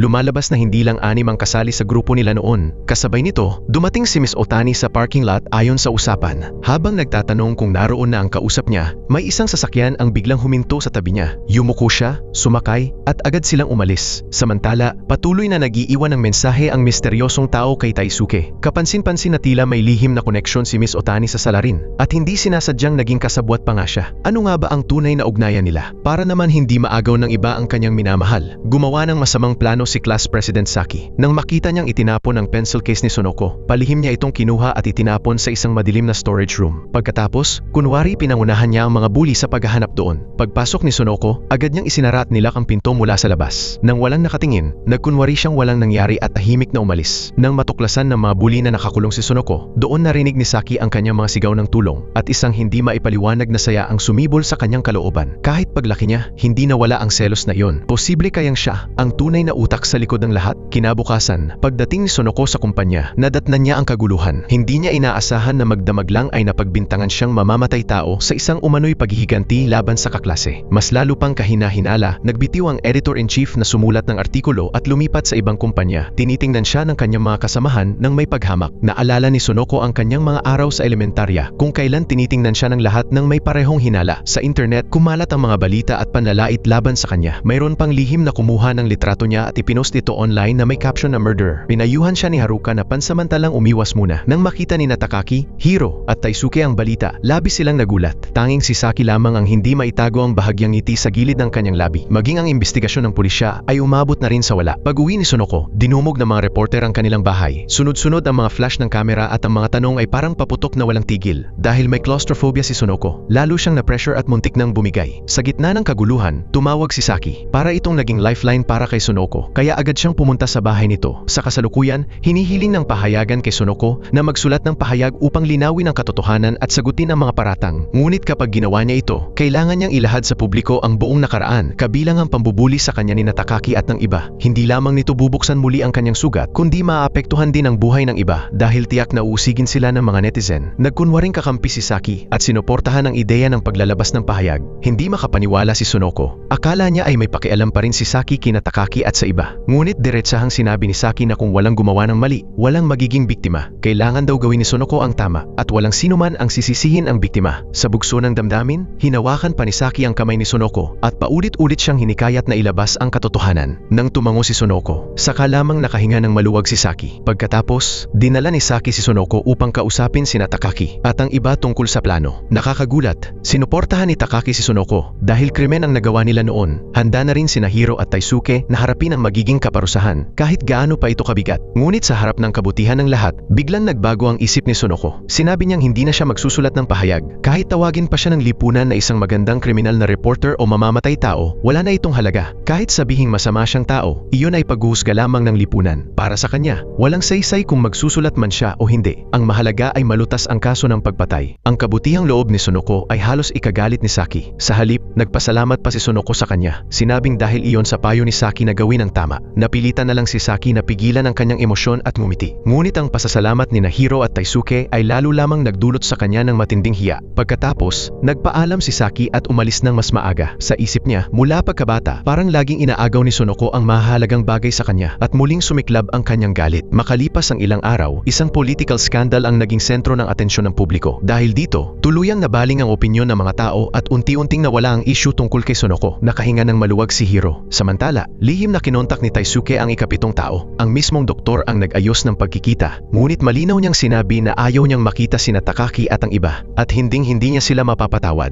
Habang patuloy si Sonoko sa pag-iimbestiga, bumalik siya sa paaralan upang hanapin si Miss Otani. Ngunit ilang araw na pala itong nawawala at hindi makontak. Habang nalilito si Sonoko, biglang nakipag-ugnayan si Saki at inimbitahan siyang pumunta sa sementeryo. Samantala, lihim na minamanmanan ni Yuki ang dating editor-in-chief at may natuklasang mahalagang ebidensya. Palihim niyang kinunan ng litrato si Saki habang nakikipagkita rito ng pribado. Dahil hindi makontak ni Haruka si Sonoko, si Takaki na lamang ang kanyang nilapitan. Ipinakita niya ang larawan ni Saki na lihim na nakikipagkita sa editor-in-chief. Hindi kailanman naisip ng grupo ni Takaki na ang taong nagtaksil kay Sonoko ay walang iba kundi ang kanilang class president, si Saki. Noong mga nakaraang taon, nang pipili ng class president ang class 6A, iaangat na sana ni Saki ang kanyang kamay upang inominate ang sarili. Ngunit nagkaisa ang buong klase na inominate si Takaki. Akala ng lahat ay tapos na ang usapan, pero biglang si Takaki mismo ang nag-nominate kay Saki. Nagulat at naantig siya. Doon unti-unting tumubo ang paghanga niya kay Takaki. Pagkatapos ng klase, nang makita ni Saki na sinusubukan ni Hiro na paglapitin sina Sonoko at Takaki, agad siyang nakaramdam ng selos. Bilang class president, dapat sana'y pinigilan niya ang vandalism, ngunit sa halip, gumamit siya ng bato upang burahin ang mga pangalang isinulat sa lupa. Para pakalmahin ang kanyang selos, nilinlang ni Saki si Sonoko na pumunta sa supplies room para hanapin ang pencil case nito. Doon niya sinamantala ang pagkakataon upang ikandado ang pinto. Nang matuklasan ito ni Takaki at ng iba, sinimulan nilang katukin ang pinto at asarin si Sonoko. Diyon ang totoong nangyari sa pambubuli kay Sonoko noon. Hindi maikakaila na napakahusay ng pagpapanggap ni Saki. Pagkalipas ng 22 taon, masigasig niyang tinulungan sina Takaki at ang iba at nakisali pa sa investigasyon ng isang kaso ng pagpatay. Ngunit ang tunay niyang layunin ay ipagpatuloy ang kanyang paghihiganti kay Sonoko. Sadyang lumapit si Saki kay Sonoko upang mabawasan ang pagitan nila at kalaunan ay naging kaibigan pa nito. Ngunit walang nakakaalam na sa likod ng pagkakaibigang iyon ay may malalim na galit.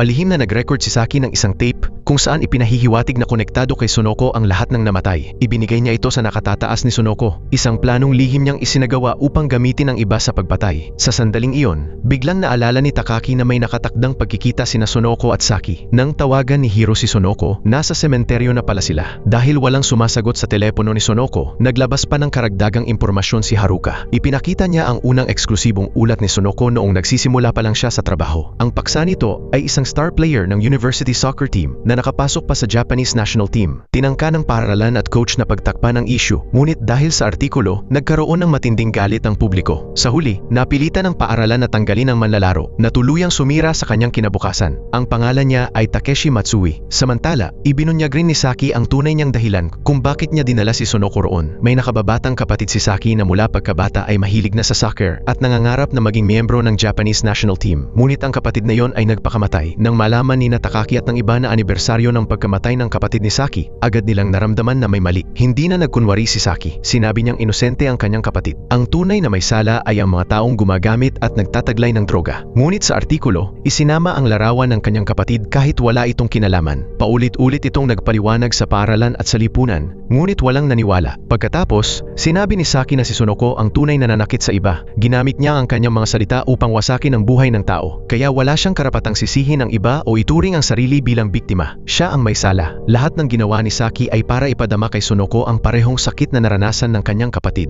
Pagkasabi nito, tuluyan nang nawalan ng kontrol si Saki. Naglabas siya ng maliit na kutsilyo at tinangkang saktan si Sonoko. Ngunit matapos ang maikling pakikipagbuno, nawala ang kanyang lakas ng loob. Bumagsak siya sa lupa at humagulgol. Dumating sina Takaki at ang iba sa eksena. Gusto sanang gantihan ni Hiro si Saki, ngunit pinigilan siya ni Taisuke. Tiningnan ni Takaki si Saki na nakaupo sa ulan, basang-basa at wasak. Tahimik siyang lumapit at pinayungan ito. Dati, si Saki ang leader na may responsibilidad. Ngayon, siya na ang kailangang protektahan. Humalo ang kanyang pag-iyak sa tunog ng ulan. Sa sandaling iyon, tila nawala na ng saysay ang lahat ng salita. Pagkatapos nilang lahat ay makabalik, naghanda si Taisuke na puntahan ng doktor. Bago umalis, nagdala siya ng maliit na kutsilyo. Samantala, dinala ng pulisya si Sonoko sa istasyon. Si Saki naman ay ikinulong dahil sa tangkang pagpatay at kailangang harapin ang investigasyon at paglilitis. Ibinunyag din ng pulisya na 3 sa 6 na taong nambuli kay Sonoko ay pinatay. Bagamat hindi kailanman pinaghinalaan ng pulis si Sonoko, 4 na tao na ang namatay sa paligid niya. Ang ika-4 ay si Miss Otani. Lumabas na ilang araw na ang nakalipas, may natanggap na ulat ang pulisya tungkol sa isang bangkay sa cold storage at iyon nga si Miss Otani na ilang araw nang nawawala. Matapos ang sunod-sunod na pagpatay sa 4 na biktima, unti-unting nagpakita ang doktor, ang ika-7 miyembro ng bullying group. Sa bawat sandaling binubuli si Sonoko noon, lihim siyang nagtatago sa dilim at malamig na pinagmamasdan ng lahat. Kapag naglalaro ang grupo, tahimik siyang sumasali, ngunit palagi siyang nawawala sa mga kritikal na sandali. Siya nga kaya ang tunay na utak sa likod ng paghihiganting ito? Nang kumalat ang balita tungkol sa pagkamatay ni Miss Otani, kusa namang dumalo ang lahat sa libing. 2 sa kanilang dating kaklase, sina Asuka at Kengo, ay nagpakita rin ng interes sa kaso. Kahit hindi sila direktang target ng salarin, nais nilang tumulong matapos masaksihan ang trahedyang sinapit ng kanilang mga kaibigan. Ngunit hindi lahat ay ganoon ang iniisip. May ilang kaklase na puno ng galit at sinisisi sina Takaki at ang iba. May ilan ding natatakot kung pati ang kanilang guro ay napatay. Sino ang makakasigurong hindi sila ang susunod? Mas kinatatakutan pa nila ang posibilidad na madamay pati ang kanilang mga pamilya.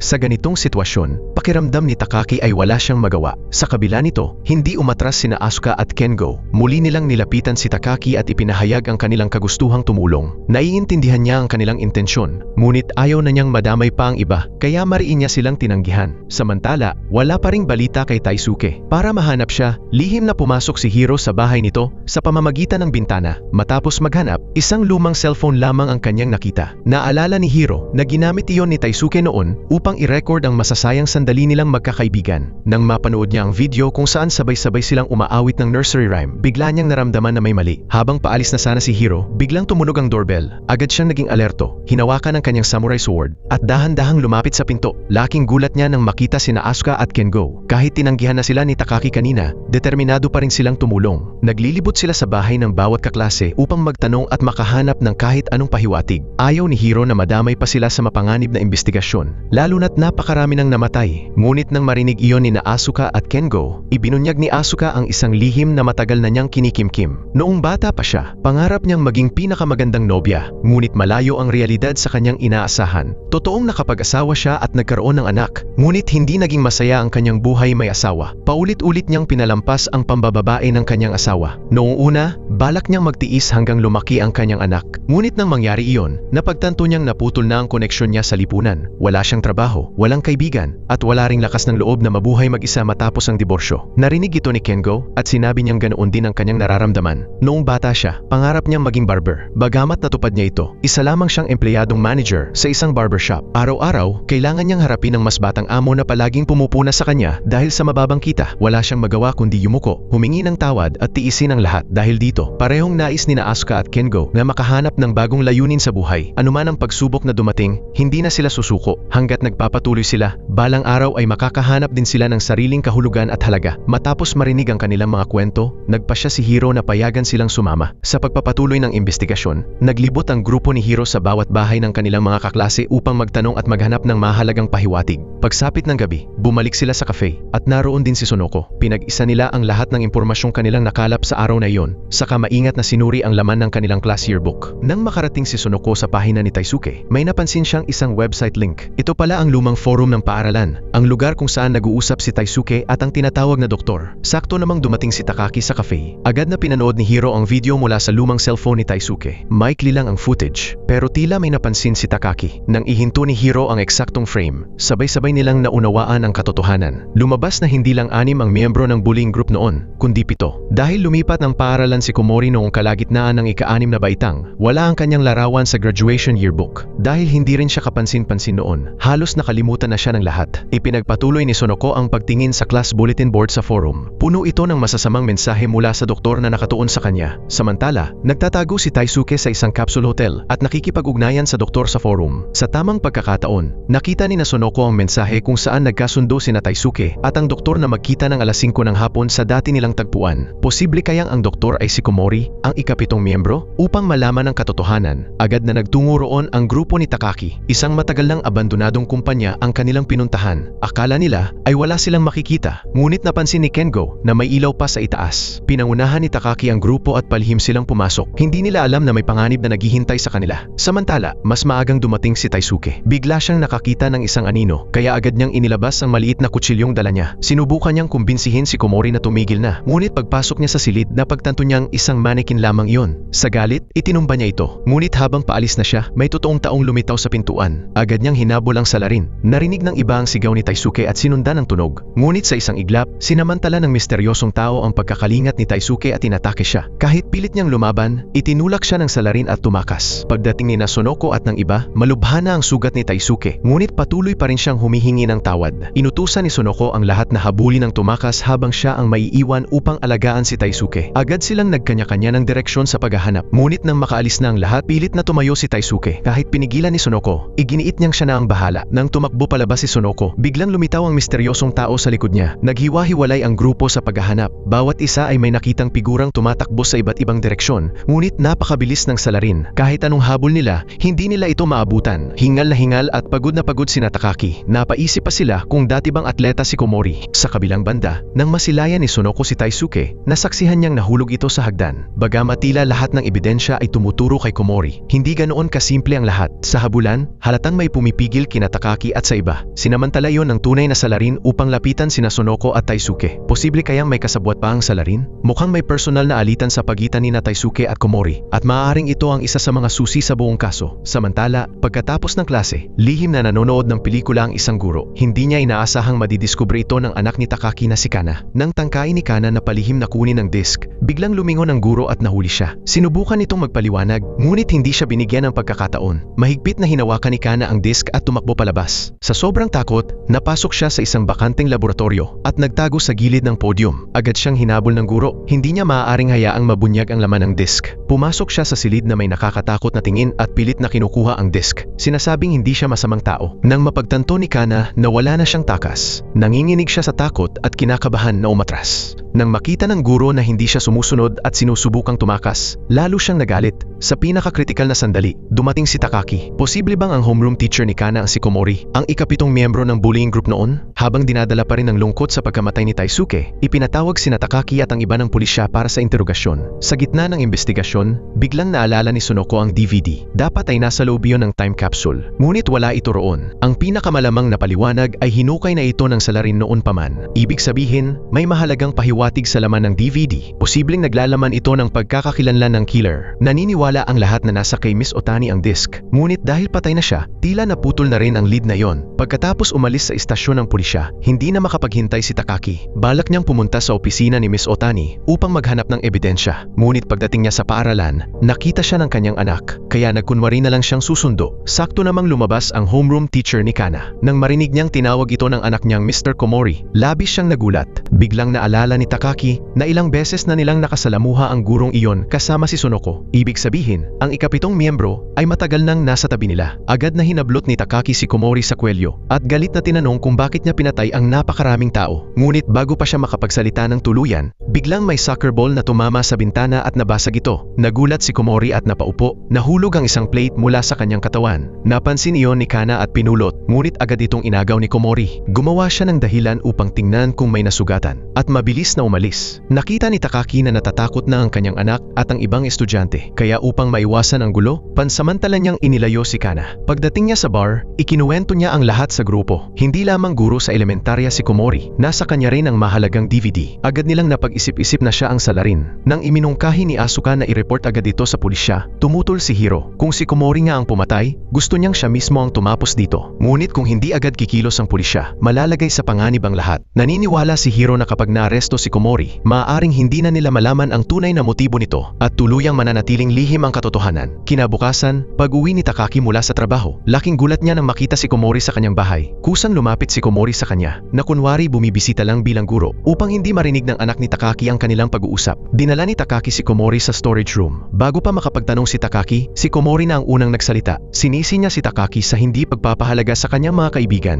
at sa matagal na pambubuli sa kanilang mga kaklase noon. Ang pinakamasakit para kay Komori, nakalimutan pa ni Takaki ang kanyang mismong pag-iral. Ibinunyag din ni Komori kung bakit siya naging guro. Ayaw niyang maging masamang tao tulad ni Takaki. Ngunit tinanong siya ni Takaki kung bakit niya pinatay ang kanilang mga kaklase. Napatawa si Komori at sinabing si Takaki ang tunay na may kasalanan dahil ang pinagmulan ng lahat ng pambubuli noon ay siya. Ang sinasabi nilang pagharap sa nakaraan ay kasinungalingan lamang. Kung pinipili lang ng isang tao ang mga alaalang pabor sa kanya, paano niya masasabi na tunay niyang hinaharap ang kanyang mga pagkakamali? Sa harap ng matinding akusasyon, wala nang naisagot si Takaki. Sa huli, wala siyang nagawa kundi panoorin si Komori na umalis. Nang malaman ni Hiro na si Komori mismo ang lumapit kay Takaki, labis siyang nadismaya. Tinanong niya si Takaki kung bakit hindi nito agad hinuli si Komori noon. Habang nagtatalo sila, iginiit naman ni Kengo at Asuka na hindi si Komori ang salarin. Ilang araw bago nito, sinadya nilang magsiyasat tungkol sa kanya. Ayon sa mga kapitbahay, mabait at palakaibigan si Komori. Hindi siya mukhang kayang gumawa ng sunod-sunod na pagpatay. Kung siya nga ang killer, ano ang motibo niya? Samantala, may napansin si Komori na isang rubber band sa lupa. Biglang bumalik ang mga alaala niya. Noong taon na iyon, nang sumali si Taisuke sa grupo ni Takaki, nasaksihan ni Komori ang lahat mula sa labas ng silid-aralan. Nang magtakbuhan ang lahat palabas, agad siyang nagtago sa likod ng pader. Sa totoo lang, dati ay malapit si Komori kay Taisuke. Masaya pa niyang ibinalita na nakagawa siya ng pribadong forum para sa Class 6A. Agad namang hinikayat ni Taisuke si Komori na i-post ito para makita ni Takaki at ng iba ang kanyang kakayahan. Baka sakaling mapansin siya at mapasali sa grupo. Kinabukasan, excited na tiningnan ni Komori ang forum. Ngunit ang bumungad sa kanya ay sunod-sunod na mapanlait na komento argumento laban sa isang kaklase. Doon niya napagtanto na hindi sinasadyang nakasakit siya ng iba. Dahil sa guilt, balak niyang burahin ang website. Ngunit hindi inaasahan, biglang dumating sina Takaki at ang grupo. Sa halip na pagalitan siya, pinuri pa nila ang kanyang ginawa. Inanyayahan pa siya ni Takaki na sumama sa kanila sa paglalaro ng soccer. Labis itong nakaantig kay Komori, kaya nagpa siya siyang sumali sa kanilang grupo at tuluyang binitawan ang ideya ng pagbura ng forum. Isang araw, pinapanood ni Komori ang DVD tungkol sa kanilang mga pangarap noong bata pa sila. Bigla siyang nakatanggap ng tawag at kinailangang umalis ng nagmamadali, kaya nakalimutan niyang itago ang DVD. Samantala, sina Asuka at Kengo ay nagmamasid sa labas ng paaralan. Napansin nilang nagmamadaling pumasok si Kana, kaya nakaramdam si Asuka na may mali at agad niyang tinawagan si Takaki. Sa loob ng paaralan, palihim na pumasok si Kana sa silid-aralan. Ngunit nang makuha niya ang DVD, nahuli siya ni Komori. Akala ni Kana na ang DVD ang dahilan ng alitan ng kanyang ama at guro, kaya nais niya itong kunin. Agad siyang hinabol ni Komori. Hindi niya maaaring hayaang mabunyag ang laman nito. Buong buhay niya, sinikap niyang maging mabuting guro at hindi kailanman nambuli ng iba. Sa katunayan, hindi siya direktang nakisali sa pambubuli noon at hindi rin siya pangunahing miyembro ng grupo. Ngunit kapag napunta ang DVD sa tunay na salarin, malalantad ang koneksyon niya sa grupo at maaaring siya ang susunod na mamatay. Sa kritikal na sandaling iyon, dumating si Takaki. Pinakalma niya ang kanyang anak at pinahingi ng DVD kay Komori. Kasabay nito, sinenyasan niya si Asuka na ilabas si Kana sa silid. Nang silang dalawa na lang ang natira, muling nagalit si Komori. Sinisi niya si Takaki. Sinabing sa kanya nagsimula ang lahat at matatapos lamang ito kapag namatay siya. Inamin ni Takaki na siya ang pinagmulan ng lahat. Kung hindi siya nagsimula ng pambubuli noon, hindi mangyayari ang sunod-sunod na trahedya. Ngunit hindi na siya magtatago pa. Tinanong niya si Komori kung may pagkakataon pa bang maging mabuting tao ang isang nagkamali. Nantig ang damdamin ni Komori sa mga salitang iyon. Unti-unti siyang nagbukas kay Takaki. Bagamat bahagi siya ng grupo noon, ang pinakamasakit para sa kanya ay ang katotohanang walang nakaalala sa kanya. Tanging si Taisuke lamang ang hindi nakakalimot. Hanggang ngayon, naaalala pa rin ni Taisuke ang forum na ginawa ni Komori. Noong araw na iyon sa abandonadong gusali, tinanong ni Taisuke si Komori kung bakit siya pumapatay. Ngunit bago pa makapagpaliwanag si Komori, nagsisi si Taisuke sa pag-udyok sa kanya na sumali sa grupo noon. Para sa kanya, ang desisyong iyon ang nagpasimula ng lahat ng trahedya. Sa sobrang pagsisisi at kawalan ng pag-asa, nais na lamang ni Taisuke na tapusin ang lahat ng mag-isa. Naalala ni Komori ang nangyari ng may matinding pagsisisi. Kung noon pa lang ay isinara na niya ang forum, hindi sana napuno ng masasakit na komento ang bulletin board.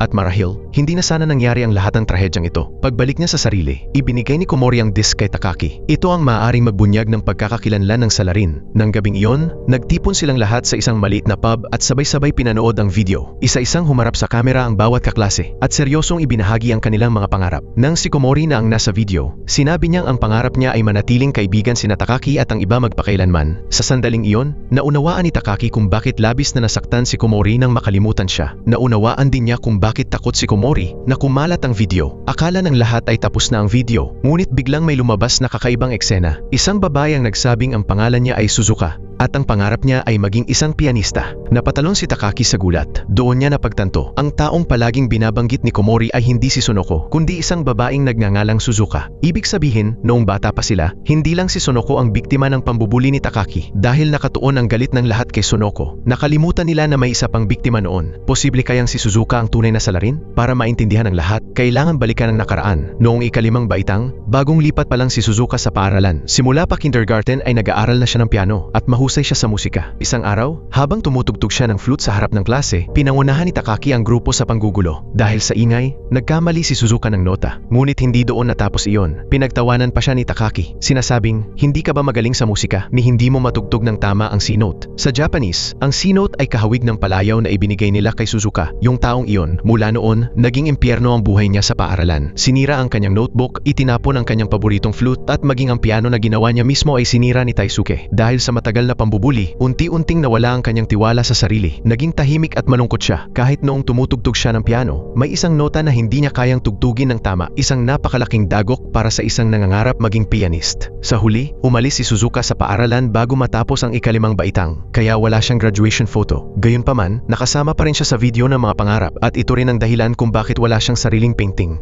Dumating si Sonoko sa paaralan noong ika-6 na baitang kaya wala siyang alam tungkol kay Suzuka. Pagkatapos, si Sonoko na ang naging target ng pambubuli at ibinigay pa sa kanya ang parehong palayaw na ginamit kay Suzuka. Batay sa lahat ng ebidensya, malamang na ang sunod-sunod na pagpatay ay paghihiganti ni Suzuka. Upang matuklasan ang katotohanan, nagpa siya ang lahat na hanapin si Suzuka. Ngunit nang makita ni Haruka na nalalagay sa panganib si Sonoko, pinigilan niya ito. Ayon kay Haruka, mga reporter lamang sila. Ang trabaho nila ay magbalita, hindi mag-imbestiga. Lumalampas na raw si Sonoko sa hangganan, lalo na't muntik na siyang malagay sa peligro. Sa kabila ng pag-aalala ng kanyang mga kasamahan, tumanggi si Sonoko na tumigil. Maging ang asawa ni Takaki ay labis na nag-aalala. Alam niyang hindi niya mapipigilan si Takaki, kaya paulit-ulit na lang niya itong pinaalalahanan na mag-ingat. Kinabukasan ng maaga, gamit ang kanyang koneksyon, nahanap ni Kengo ang address ng pamilya ni Suzuka at agad itong ipinadala sa grupo. Ngunit pagdating nila roon, napansin nilang matagal nang walang nakatira. Makapal ang damo sa bakuran at wala ng kuryente ang doorbell. Ang mas ikinagulat pa nila, alam pala ni Takaki ang lugar na yon. Noong nakaraang taon, dinala ni Takaki ang kanyang anak sa bahay na yon upang maghanap ng piano teacher at ang nagbukas ng pinto ay si Suzuka. Ngunit nang makita niya si Takaki, agad niyang sinabi na hindi na sila tumatanggap ng bagong estudyante. Pagkatapos ay mabilis siyang tumalikod at pumasok sa loob. Ibig sabihin, noong panahong iyon, doon pa siya nakatira. Ngunit ngayon bigla na lang siyang nawala. Ano nga ba ang nangyari? Sinubukan ni Sonoko na buksan ang mailbox sa harap ng bahay. Puno ito ng mga sulat na hindi pa nabubuksan. Ngunit nang makita niya ang pangalan ng tatanggap, napahinto siya sa gulat. Nakapangalan ng mga iyon kina Suzuka at Officer K. Si K ang pulis na namumuno sa kasong ito at madalas din siyang pumunta sa maliit na bar upang uminom. Agad na bumalik si Takaki sa bar at nagtanong tungkol kay K. Ayon sa mga empleyado roon, ang kasintahan ni Kei ay isang profesional na pianista. 2 taon na ang nakalipas. Madalas silang magpunta roon at doon pa mismo nag-propose si Kei. Ngunit makalipas ang 1 taon, trahedyang namatay si Suzuka. Mula noon, tuluyan nang nasira si Kei. Araw-araw siyang umiinom hanggang madaling araw, umiiyak habang inaalala ang kanyang minamahal. Samantala, si Kei, gamit ang kanyang pagkakakilanlan bilang pulis, ay nagpunta kay Hiro. Para matiyak na pribado ang usapan, inactivate ni Hiro ang kanyang privacy glasses. Dumiretso agad si Kei sa punto. Sinimulan niya sa pagkamatay ni Toshiki na nahulog mula sa isang mataas na gusali. Ayon sa kanya, ang pagkamatay nito at ng iba pang biktima ay may kaugnayan sa kanilang mga pangarap noong bata pa sila. Ngunit bakit si Hiro lang ang natitirang buhay? Sa harap ng hinala ni Kei, sinabi lamang ni Hiro na swerte lang ang dahilan kung bakit siya nakaligtas. Dahil walang nakuhang malinaw na sagot, binanggit ni Hiro si Suzuka at tinanong kung kilala niya ito. Bagamat may impormasyon na si Hiro tungkol kay Suzuka, hindi niya alam na ang kausap niya ay ang nobyo nito. Natuklasan ni Hiro na namatay si Suzuka 1 taon na ang nakalipas. Ngunit kakaiba, may gumamit sa pangalan ni Suzuka upang mag-book ng concert sa website ng City Theater. Nagkunwaring kalmado si Kei at sinabing, baka may gumamit lamang ng pangalan nito. Iyon lang ang alam ni Hiro sa puntong iyon. Bago umalis, tinanong ni Kei kung may iba pa bang nakakaalam ito. Nang malamang wala, iminungkahi niyang ipaubaya na lang ito sa pulisya. At pumayag naman si Hiro. Sa sandaling iyon, napansin ni Kei ang VR headset sa mesa. Kahit maayos naman ito, nagkunwari siyang may sira. Walang pagdududa. Sinuot ni Hiro ang headset upang tingnan. Biglang nagbago ang mukha ni Kei, naging mabagsik. Inilabas niya ang lubid na dala at biglang sinakal si Hiro mula sa likod. Bago umalis, binura ni Kei ang lahat ng impormasyong natuklasan ni Hiro tungkol sa concert. Pagkatapos, tahasan siyang tumakas sa pinangyarihan ng krimen. Sa wakas, nabunyag ang tunay na salarin. Si Kei ang nagtulak kay Toshiki mula sa gusali. Siya rin ang nagtulak kay Emi sa kalsada na naging sanhi ng pagkasagasa nito. Siya ang nagkulong kay Miss Otani sa cold storage hanggang sa ito'y mamatay. At siya rin ang sumaksak kay Taisuke. Hindi nagtagal, lumabas sa balita ang pagkamatay ni Hiro. Nang makita ito ni Takaki, napuno siya ng pagsisisi at napaiyak. Labis ding nalungkot ang iba. Sa tulong ng CCTV ng kumpanya, mabilis na natukoy ng pulisya si Kei bilang salarin. Agad na nag-utos ang hepe ng malawakang paghahanap sa buong lungsod. Habang nalulunod si Takaki sa lungkot at pagsisisi, may kumatok sa kanyang pinto. Pagbukas niya, bumungad si Kei. Dahil hindi niya alam na ito ang mamamatay tao, pinapasok niya ito ng walang pag-aalinlangan. Ngunit hindi inaasahan ni Takaki na kusang ibubunyag ni Kei ang kanyang tunay na pagkatao. Sa sobrang gulat, hindi siya makapagsalita. Bago pa siya makabawi, sinabi ni Kei na ginagawa na ng pulisya ang lahat upang siya'y mahuli. Ngunit bilang isang pulis, hindi siya basta-basta magpapahuli. Ang tunay na dahilan ng pagpunta ni Kei roon upang sabihin kay Takaki ang katotohanan sa likod ng pagkamatay ni Suzuka. Bagamat makalipas ang 20 taon, nalampasan na ni Suzuka ang psikolohikal na trauma ng kanyang pagkabata. Natupad niya ang kanyang pangarap at naging isang natatanging pianista. Ngunit ang mga multong alaala ng kanyang masakit na nakaraan ay hindi kailanman tuluyang nawala. Agad na naunawaan ni Takaki ang lahat. Noong nakaraang taon, nang dalhin niya ang kanyang anak kay Suzuka para mag-aral ng piano, hindi niya ito nakilala. Ngunit si Suzuka, nakilala siya agad sa unang tingin pa lang. Biglang bumalik ang trauma niya sa pambubuli noong elementarya. Kaya naman tinanggihan ni Suzuka si Takaki. Pagkapasok ni Suzuka sa loob, nanginginig siya at hindi makontrol ang sarili. Paulit-ulit na bumabalik sa isip niya ang mga eksena ng panunuya at pang-aasar noon. Ang mga sugat sa kanyang isipan na nagsisimula pa lamang maghilom, ay muling nabuksan. Ang sakit ay parang pagsabog ng bulkan na lumamon sa kanya. Nang bumalik si Kei, tuluyan nang hindi na kayang tumugtog ni Suzuka ng piano. Ngunit ang hindi inaasahan ni Kei, matapos mawalan ng pag-asa na makapagpatuloy sa pagtugtog, pinili ni Suzuka na wakasan ang sarili niyang buhay. Para kay Suzuka, ang pagtugtog ng piano ang buong kahulugan ng kanyang buhay. Kung hindi siya makakatugtog, para na rin siyang patay. Matapos magsalita si Kei, dahan-dahan siyang lumapit kay Takaki. Paulit-ulit niyang ipinagtanggol si Suzuka at galit na sinermonan si Takaki. Ikinulong ni Kei si Takaki sa sulok. Sinabi ni Kei na habang buhay na magiging masamang tao si Takaki at hindi na iyon magbabago kailanman. Hindi pinili ni Kei na patayin si Takaki. Sa halip, iiwan niya itong mabuhay ng mag-isa. Iyon ang pinakamalupit na parusa. Gusto ni Kei na mabuhay si Takaki ng habang buhay sa guilt at pagsisisi at huwag kailanman mangarap na mabura ang kanyang mga kasalanan. Samantala, sina Sonoko at Yuki ay nag-imbestiga kung saan lumipat si Suzuka matapos umalis sa paaralan. Nalaman nilang napunta siya sa Takuto Academy, isang institusyon para sa mga estudyanteng biktima ng pambubuli, tumatangging pumasok sa paaralan o hindi makapag-adjust sa normal na kapaligiran dahil sa psikolohikal na trauma. Doon, ibinahagi ni Suzuka ang kanyang pangarap. Unti-unti niyang nalampasan ang kanyang panloob na paghihirap. Sa huli, muling nagkaroon ng lakas ng loob si Suzuka na tumugtog ng piano at dahan-dahang naging isang profesional na pianista. Bagamat wala na si Suzuka, nagkataon naman ngayon ang araw ng kanyang memorial concert. Pagkarinig ng balitang ito, agad na ipinaalam ni Sonoko kay Takaki. Mabilis na nagtungo si Sonoko sa concert hall. Si Takaki naman ay agad ding nagmaneho papunta roon. May dalang utility knife si Takaki. Nagpasya siyang siya na mismo ang tatapos sa lahat. Sa entablado, tinutugtog ni Kei ang paboritong piyesa ni Suzuka, ang musikang minsang nagbigay liwanag sa kanya sa pinakamadilim niyang panahon. Ito ang tumulong sa kanyang muling ngumiti at umasa. Pagkatapos ng kanyang pagtatanghal, nagtagpo ang kanilang mga mata ni Takaki. Agad na hinugot ni Takaki ang kanyang utility knife at handa nang umabante upang tapusin ang lahat. Ngunit bago pa siya makakilos, biglang pumasok ang mga pulis sa concert hall. Mabilis nilang sinupil si Kei. Sa takot, dali-daling itinago ni Takaki ang nahulog na kutsilyo. Pinusasan si Kei, ngunit nakatingin siya sa larawan ni Suzuka na nakalagay sa ibabaw ng piano. Sa sandaling iyon, nakita niya si Suzuka bilang isang bata, nakaupo sa harap ng piano, masayang tumutugtog, at may maliwanag na ngiti. Napakasakit ng dahilan ng paghihiganti ni Kei. Dahil lamang ito sa pambubuli na naranasan ng kanyang nobya sa paaralan, isang sugat na habang buhay na iniwan sa kanyang isipan. Ngunit ang pagpatay ay krimen pa rin. Matapos idaos ni Kei ang memorial concert para kay Suzuka, mahinahon niyang tinanggap ang parusa ng batas. Pinagbayaran niya ang kanyang kasalanan. Sa wakas, nalinis din ni Sonoko ang kanyang pangalan mula sa hinala ng publiko at nakabalik sa tahimik niyang buhay. Si Takaki na lamang ang naiwan, mag-isa sa bar, umiinom. Akala niya ay tuluyan nang natapos ang serial murder case. Ngunit kinabukasan, biglang nagdala ng masamang balita ang kanyang asawa. Sa isang bagong labas na magasin, may isang taong naglantad sa pambubuli na nangyari 23 taon na ang nakalipas. Kasabay nito, ibinunyag rin ang pangalan ni Takaki bilang pinuno ng lahat. Ngayon, si Takaki na lamang ang natitirang buhay na sangkot.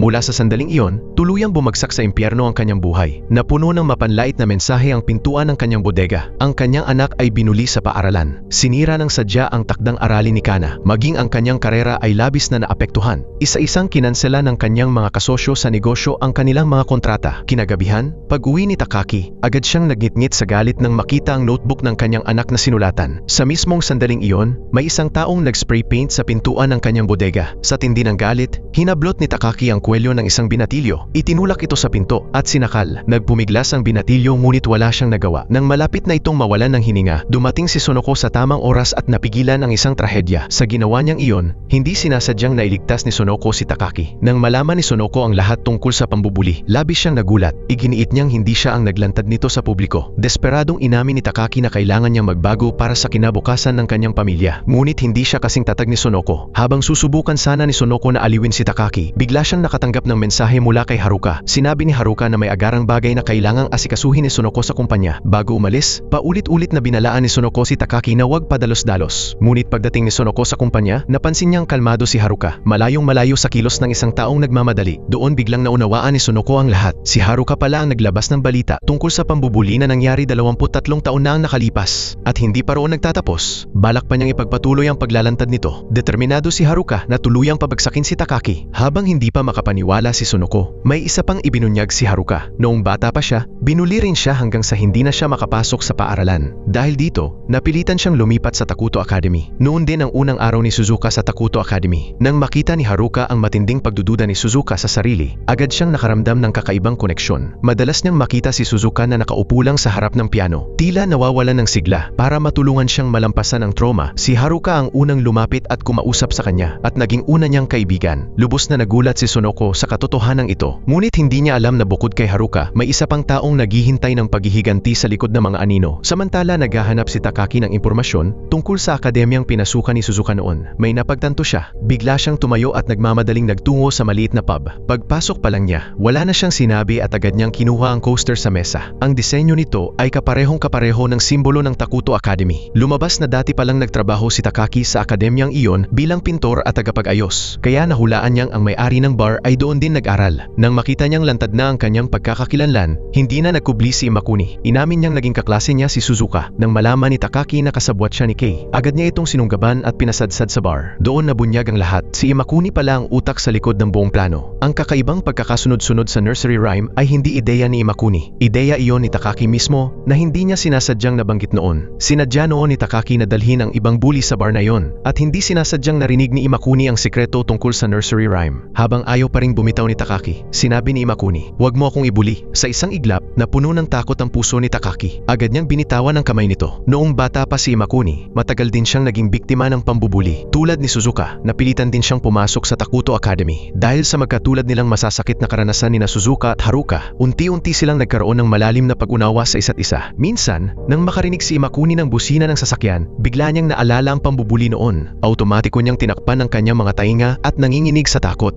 Palaging nariyan sina Suzuka at Haruka para aluin siya. Mula noon, naging napakalapit nilang magkakaibigan. Sa kanilang tatlo, si Suzuka ang unang nagkaroon ng lakas ng loob na harapin ang pambubuli. Isang araw, inimbitahan siya ni Miss Otani na humarap sa kamera at ibahagi ang kanyang pangarap. Hindi kailanman sumuko si Suzuka. Ang pangarap niyang maging pianista ay nanatiling buo. Ang kanyang katapangan ang naging inspirasyon kina Haruka at Imakuni. Mula noon, itinuring nila si Suzuka na parang ate. Unti-unti niya silang ginabayan palabas ng kanilang mga takot at pag-aalinlangan. Si Suzuka ang nagturo sa kanila na may karapatan din silang mangarap. Mahigit 10 taon ang lumipas, natupad ng tatlo ang kani-kanilang mga pangarap. Naging isang mahusay na pianista si Suzuka. Si Imakuni naman ay nagbukas ng maliit na bar na ito at si Haruka ay naging isang mamamahayag. Sunod-sunod ang kanilang masasayang araw. Hindi nagtagal, nakilala ni Suzuka si Kei. Mula noon, mula sa tatlo ay naging 4 ang kanilang grupo. Araw-araw, napupuno ng tawanan at masasayang kwentuhan ang maliit na bar. Di naglaon, nagpropose si Kei kay Suzuka. Lalong naging mainit at masaya ang samahan nila dahil sa tagpong iyon. Ngunit nang muling magpakita si Takaki, gumuho ang kanilang kapayapaan. Matapos mamatay si Suzuka, sinadya ni Imakuni na lapitan si Takaki upang makilala ito. Madalas niya itong dalhin sa kanyang bar. Samantala, hinanap naman ni Kei si Miss Otani at ginamit ang anak at apo nito upang i-blackmail siya. Pinilit ni Kei si Miss Otani na hukayin ang time capsule na ibinaon 22 taon na ang nakalipas. Nang makuha ni Kei ang yearbook at DVD, nalaman nilang tatlo ang tungkol sa mga pangarap ni Takaki at ng kanyang mga kaibigan noong bata pa sila. Pagkatapos, tinakpan nila ang mga mukha ng 6 na tao sa larawan at doon opisyal na nagsimula ang madugong paghihiganti. Direktang kinondena ni Imakuni si Takaki. Sinabing siya ang nagnakaw ng mga pangarap ng iba. Ang tulad ni Takaki ay walang karapatang magsalita tungkol sa mga pangarap. Mga pangarap na pinanghawakan ng mga biktima ng pambubuli, ngunit nauwi lamang sa trahedya. Samantala, ang mga tulad ni Takaki ay namuhay ng masaya. Ipinagmamalaki pa niya ang sarili niyang mga pangarap, isang napakalaking kabalintunaan para sa kanila. Hindi rin napigilan ni Haruka ang kanyang emosyon. Hindi niya inaasahan na tutulungan ni Sonoko ang mga taong nang bully sa kanya. Para kay Haruka, ang pagpapatawad ni Sonoko ay parang pagbura sa kasalanan ng mga bully. Dahil dito, patuloy na namuhay ng walang pakialam at walang pagsisisi ang grupo ni Takaki. Malakas na tinanong ni Imakuni si Takaki kung bakit niya binuli si Suzuka noon. Ngunit nanatiling tahimik si Takaki. Ngayon, ang tanging laman ng kanyang puso ay matinding pagsisisi. Ngunit kahit gaano pa ito kalalim, hindi na nito mabubura ang pinsalang kanyang nagawa. Pagkatapos magsalita, nanginginig si Imakuni at tumakbo sa sulok ng silid.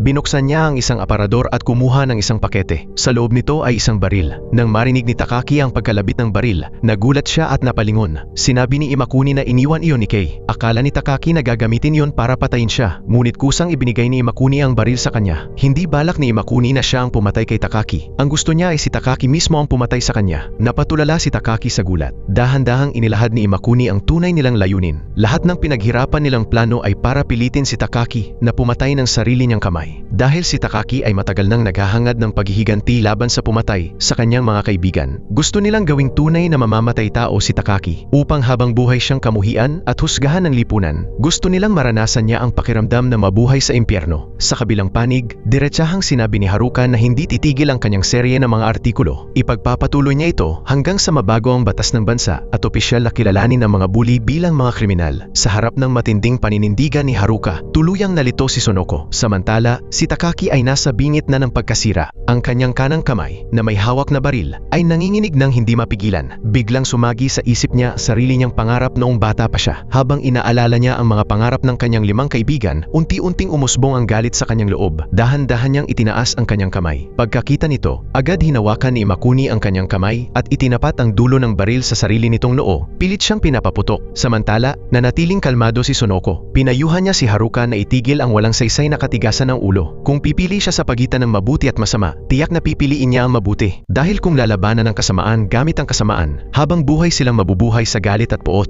Ngunit hindi pinansin ni Haruka ang kanyang payo. Sinubukan pa niyang kumbinsihin si Sonoko na sumama sa kanya upang harapin si Takaki. Ngunit tumanggi si Sonoko. Tumalikod si Sonoko at umalis nang hindi na lumingon. Iniwan si Haruka na mag-isang umiiyak. Sa sandaling iyon, hindi lang si Haruka ang nasasaktan, pati si Takaki. Sa harap ng pakiusap ni Imakuni na patayin siya, hindi magawang kalabitin ni Takaki ang gatilyo. Dahil sa matinding dalamhati, napaluhod si Takaki. Kung sana'y hindi nila binuli si Suzuka noon, hindi sana namatay ng maaga ang kanyang mga kaibigan. Kinabukasan, kusa nang hinanap ni Takaki si Sonoko. Nagpasya siyang aminin sa publiko ang kanyang mga nagawang kasalanan noon. Kahit hindi siya mapatawad, determinado siyang itama ang kanyang pagkakamali. Sinabi rin ni Sonoko na hindi niya siya hahadlangan. Gayunpaman, naniniwala siyang balang araw ay kikilalanin din ng lahat ang kanyang pagsisisi. Ang eksklusibong panayam ni Sonoko ay agad na naging usap-usapan sa buong bansa. Paglipas ng ilang panahon, natupad ni Kengo, ang mahusay na barbero, ang kanyang pangarap. Si Asuka ay nanatiling isang may bahay at hindi kailanman natupad ang kanyang pangarap. Si Komori ay patuloy na naging mabuting guro. Ang class monitor na si Saki ay kakalaya pa lamang mula sa kulungan. Si Officer K ay lubos nang nagsisi. Ang asawa ni Takaki ay nananatiling tapat sa kanyang pamilya. Isinara na ni Imakuni ang kanyang bar. Pinili ni na Imakuni at Haruka na sumuko sa pulisya. At si Takaki, ang pinuno ng grupo ng mga bully, ay nagawang makaligtas. Karapat-dapat bang patawarin si Takaki? Sa huli, sino nga ba ang tunay na mabuti at masama? Marahil, ang sagot ay hindi kailanman magiging simple. Sa huling bahagi ng pelikula, isang ibang bersyon ng nakaraan ang lumitaw. Noong taong iyon, nabuksan ang pintuan ng bodega. Ang sigaw ni Sonoko ng tulong ay nakaakit ng isang tunay na bayani. At dito nagtatapos ang pelikula. Maraming salamat sa panonood.